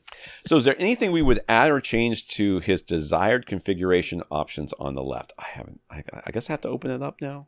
Yeah, you can at least see what's there. Yeah, it's for you it'll be fairly self-explanatory. So I mean, my first thought is like he's the very first parameter that you can choose is the target base extension. The original chart only went down to 20 hertz, and he's like, but I know people who want 16 or 10. So yeah, I'm not gonna say don't do that. But I like don't think so. 10 really isn't necessary. 16 maybe, since so many people look at that. But whatever, I'm not gonna tell you to change that. Basically, somebody's gonna complain it doesn't go down to 1. So yeah, I know. There's that. Basically, the one thing I might add, and he's going to ask something that's related about this later, but in the original chart, they made the assumption that the subwoofer was corner loaded. So they basically took the CEA 2010 results and added 9 decibels to that because they're making the assumption that it's corner loaded. And of course, not everybody's corner loading their subs. So it wouldn't be terribly difficult in a spreadsheet setup like this to have the option of where will this sub be located, corner, up against a single wall or well out into the room or something like that. Because the only difference there is if it's well out into the room, then you're getting about 3 decibels more than the CEA 2010 results. If it's against a single wall, then you're getting 6 decibels more. And if it's a corner, you're getting 9 decibels more. So I think that's something that you could add to this that would be handy for people. I might reorder the options here. Okay. Okay. And simply just to put room size first. Okay. That to me is more important. It is the number one most important thing. And it also, I don't know what Tom is. I'm just looking at it because it should say enclosed. I don't know that it says that in here. Ah, right, yes. I'm looking at that and specifying that it is an enclosed. That's not changing any of your calculations or anything, but just somewhere in the text so that people understand. We're not just talking about whatever designated theater area they've chosen. That you really have to look at the total. Everything else is just either preference or. You know, that, and this is the thing that requires them to do actual work. I would also like there to be some sort of mouse over here when you moused over that explains to you how to calculate your cubic feet. Okay. You know what I mean? I know that's should be fairly self-explanatory. Well, yeah, but I mean, a lot of people are only used to square feet. And they're not necessarily thinking in three-dimensional space. So I would also... And I know this is you're asking for what I would do. I would move the room size up to the first thing. Yep. I would put the cubic feet on here, and then I would put an or, and then underneath it I would put the room dimensions and have it calculate for them. Oh, right, yeah. The problem is that oftentimes there is more than one, you have to calculate little spaces to add to it or whatever. But you could just say, just give them that, and then like if there's cut jut outs or whatever, just use the biggest dimensions in the three orientations, and that'll overestimate the cubic feet, and that'll be fine. So those are the two things that just jump out at me. Yeah. Where am I? The AV Forums chart has an explanation of how they're using Audioholics and THX's practice of estimating in-room response based on CEA 2010 measurements. In essence, they are assuming corner-loaded subs that will deliver 9 dB more output than a ground plane measurement in a wide open field, and they are assuming around 7 dB per octave descending of room gain. Sasi used those same methods to estimate the target bass extension option in this tool, including going lower than 20 hertz, which is where the original AV Forums charts cuts off. So do we have any advice to him as to a potentially better method of calculating frequency values that aren't shown in the chart or are in available CEA 2010 measurements for each subwoofer model? I mean, that's a fine way to estimate. I mean, if you want to add a disclaimer that this isn't necessarily going to be, exactly spot on down to the decibel, you could do that. But the one thing I did notice, normally, I'm not sure why they went 7 dB per octave. There's maybe some study on that goes that. I've always heard 6 dB per octave, and that would kind of underestimate things for you, so you'd be on the safer side. And then in his email, he kind of explained the numbers he was using for like 25 hertz and 30 hertz and stuff, and I was like, it seemed like he just went on a linear scale, not on an octave scale, because like from 10 to 20 hertz is an octave, but from 20 to 40 hertz is an octave, not 20 to 30 hertz. From 20 to 30 hertz is only half an octave. So that's just slightly changing the numbers that you put in there, just realizing that from 20 to 40 hertz would be another octave, not 20 to 30 hertz. But that's a pretty simple change behind the scenes on the spreadsheet. Yeah, and I would, I guess somebody could make the suggestion or make the argument that you could put an option here for corner loaded versus not, but that's what I suggested. I don't necessarily. I don't really think it matters all that much to me. Well, I mean, that's a 3 decibel difference if they're not in a corner. So yeah, that as another option on the side there, I don't think is too crazy. So he's listed as data sources or sources of data, but thought it might be overwhelming to explain in detail how he calculated behind the scenes to equalize all of the measurement parameters, since some sources measured at 1 meter versus 2 meters, or some measured peak values and other measured RMS values. And since he is also converting CEA 2010 measurements to estimated in-room responses, so there's naturally a margin of error there. But he's just hoping to get people well within the ballpark. So do we maybe have any suggestions for how you can include subwoofer models that don't have readily available CEA 2010 measurements from trusted sources? One immediate example that came to mind for him is Power Sound Audio. There are CEA 2010 measurements for some of their older discounted models, but none of their current models. So can we think of any fair way to include them in this tool? Nope. I mean, that would be such a guess, such an estimate that I think it would kind of skew all these other results that do have proper CEA 2010 measurements. I'm pretty confident somebody's going to do CEA 2010 measurements of the current Power Sound Audio lineup at some point. They're too popular a company among sub enthusiasts for that to never take place. Happen, yeah. So I on that one I would just wait. Yeah, I agree with that. I don't see any way to,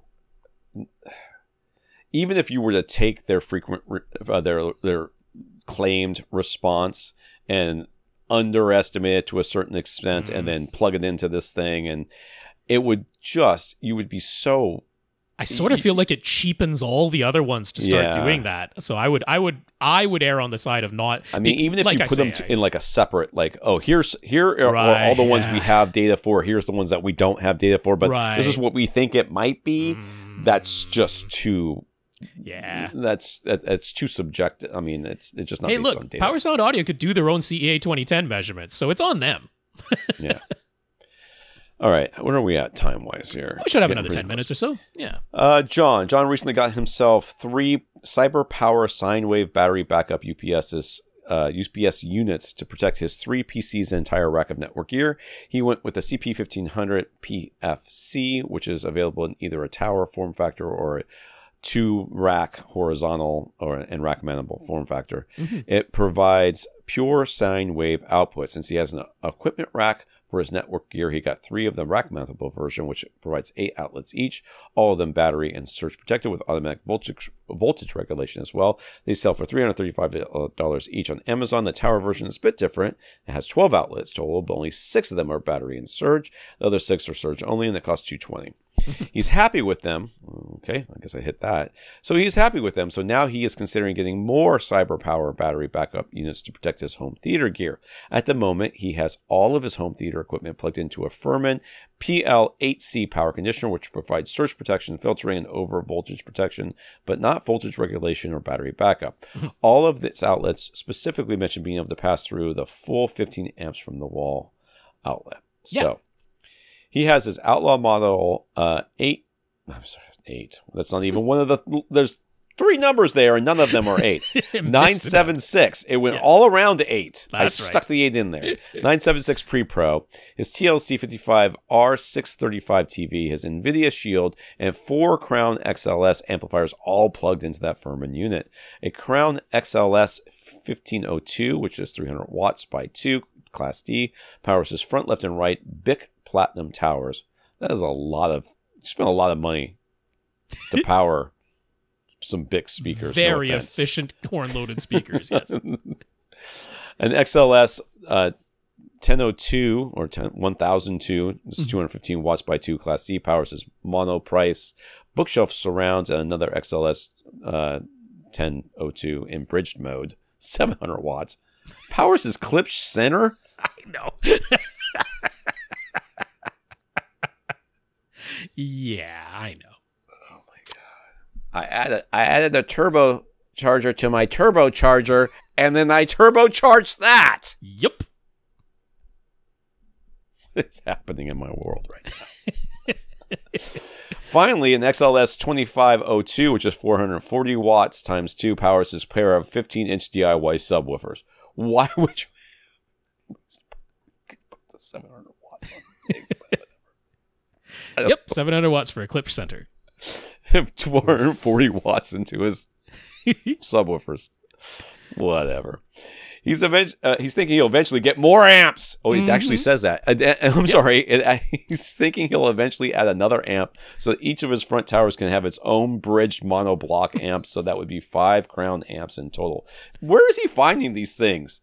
Somebody must be giving them to him, because why would he? Well, crown amps are well available, yes. With the budget he has at the moment, he could get another CP1500 PFC recommendable units, but would it be okay to plug all of those crown amps as well as the rest of the home theater setup into that single 8 outlet unit? Or would it be better to get 2 of them?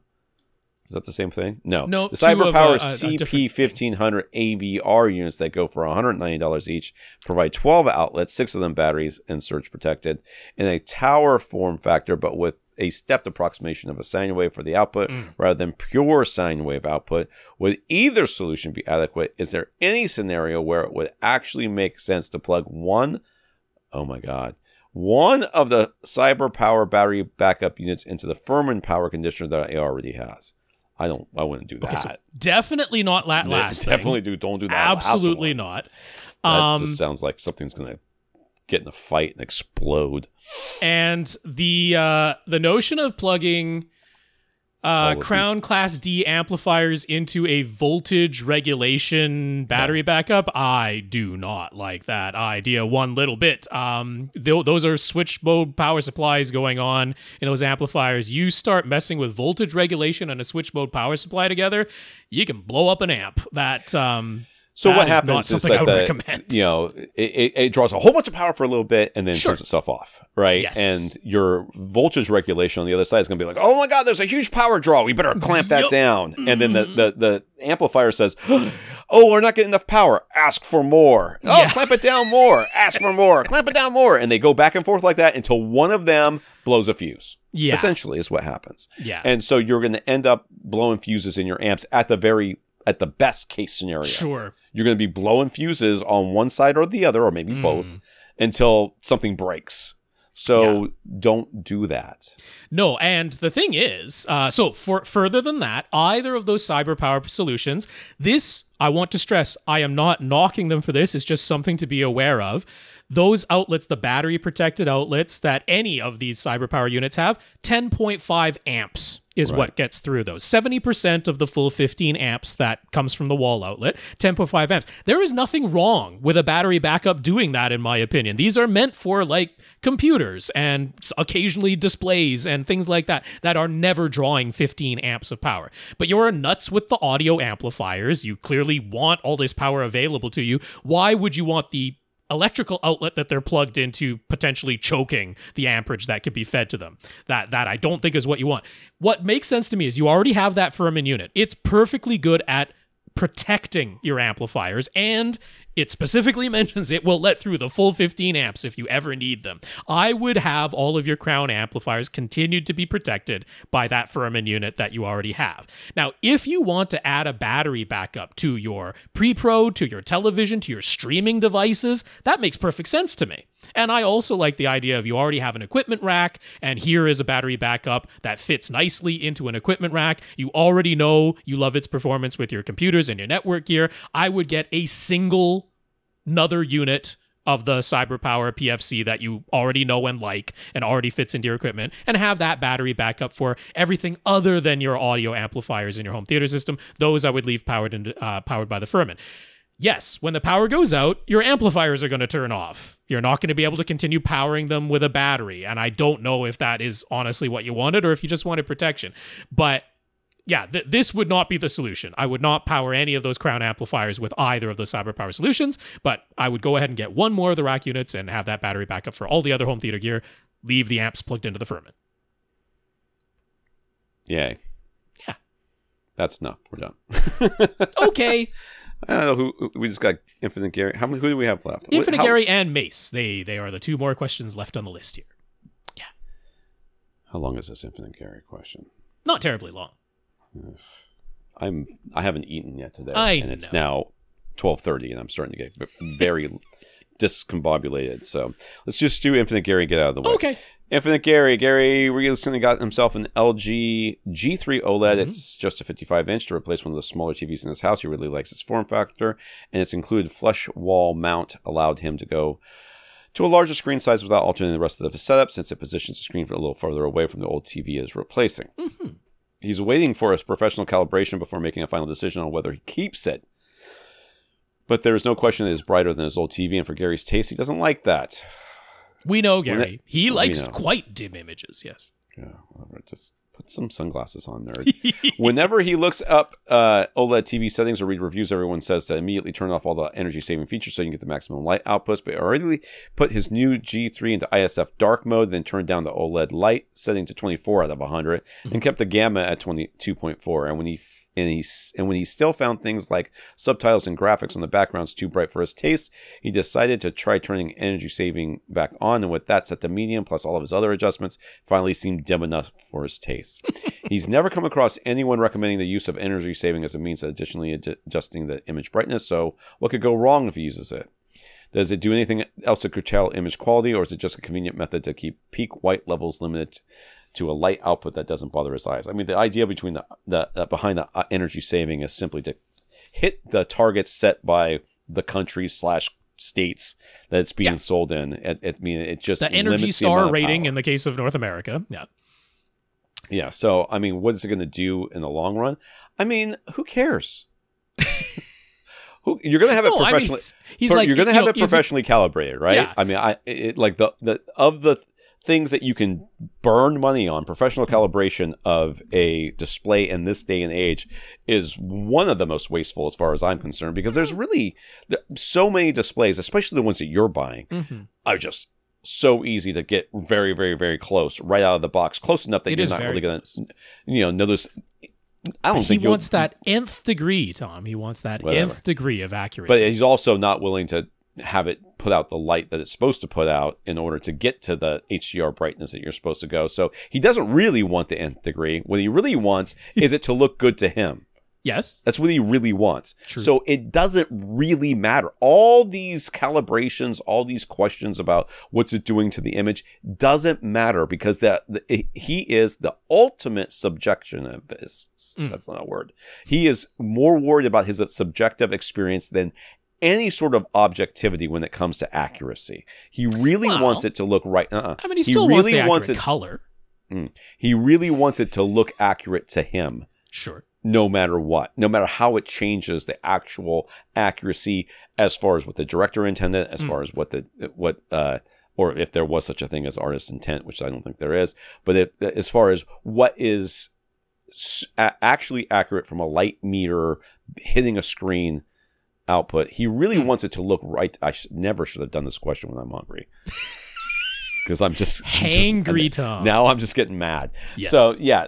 So when you're like, well, I mean, I want this to be this way, but I also want it to be this other way that is diametrically, or at least, at odds with the way I actually want it to be. It's a question that doesn't have a right answer, because the right answer is make it accurate. Make it as accurate as it can be, and then you are done. Not make it as accurate as it can be, but also inaccurate to a certain extent, because I prefer it to be inaccurate. But only in these couple of ways. Not in those other ways. But those ways are all intertwined. So you can't have what you actually want, which is a TV that is not bright, but is also HDR, which is not, which is not putting out as much light, but it also has a certain amount of color accuracy that requires a certain amount of brightness. I mean, I just don't know that there is a right answer here, other than, does it look good, Gary? If it does, then you're done. That's the end. That's the answer. I'm a little more forgiving, because I am imbuing. You ate something today? Imbuing this question with my understanding that he's like, can I still have like industry correct shadow detail? Can I still have it tracking the gamma or the EOTF in HDR signals? Can I have that being tracked correctly, but use the energy saving feature to just curtail the peak white light output without it dynamically shifting all the other parts of the image, where shadow detail is going to start getting crushed because I turn something down too low, or it's not going to follow the gamma curve or the electro-optical transfer function accurately anymore because it's dynamically altering that. So there's like, in the LG OLED, there's like a minimum of 3 different power saving things. And 2 of them are dynamic, and for Gary's purposes would not want to be used. So the first and most obvious is the picture mode itself, the APS, the automatic power saving picture mode, that is completely dynamic.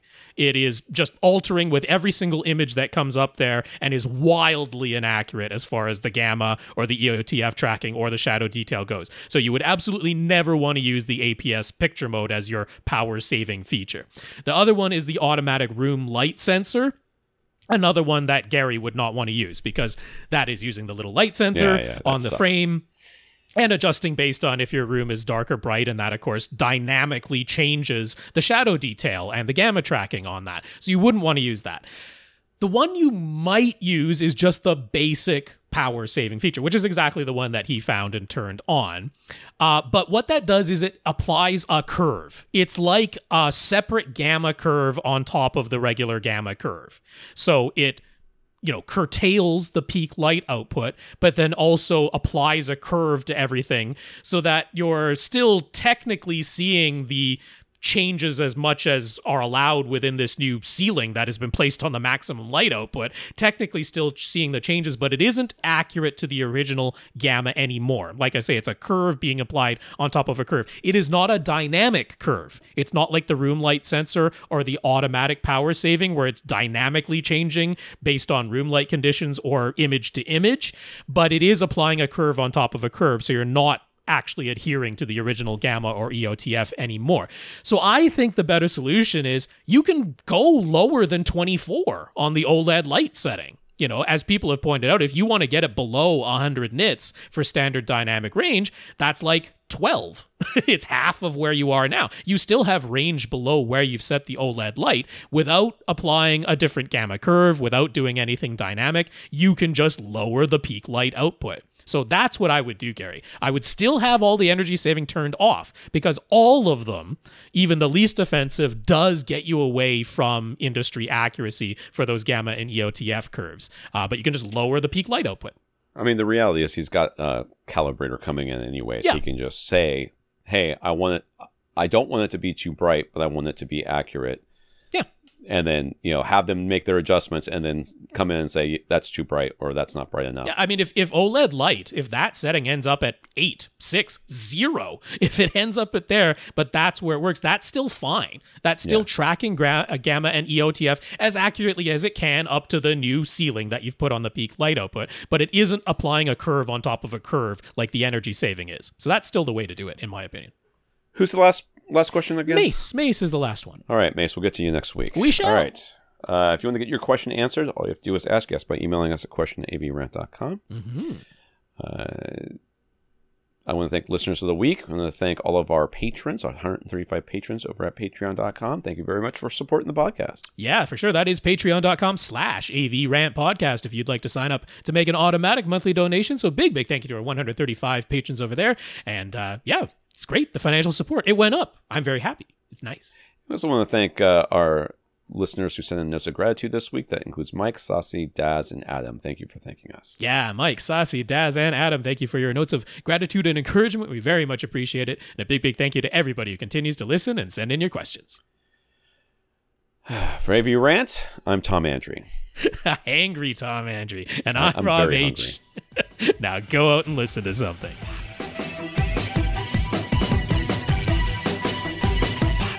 Want your question answered? Send it to question@avrant.com.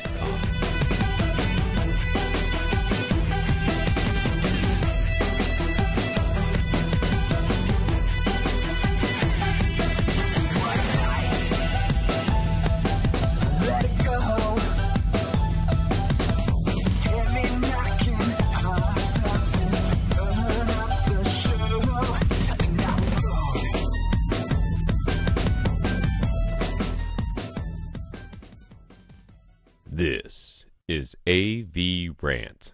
Now go out and listen to something.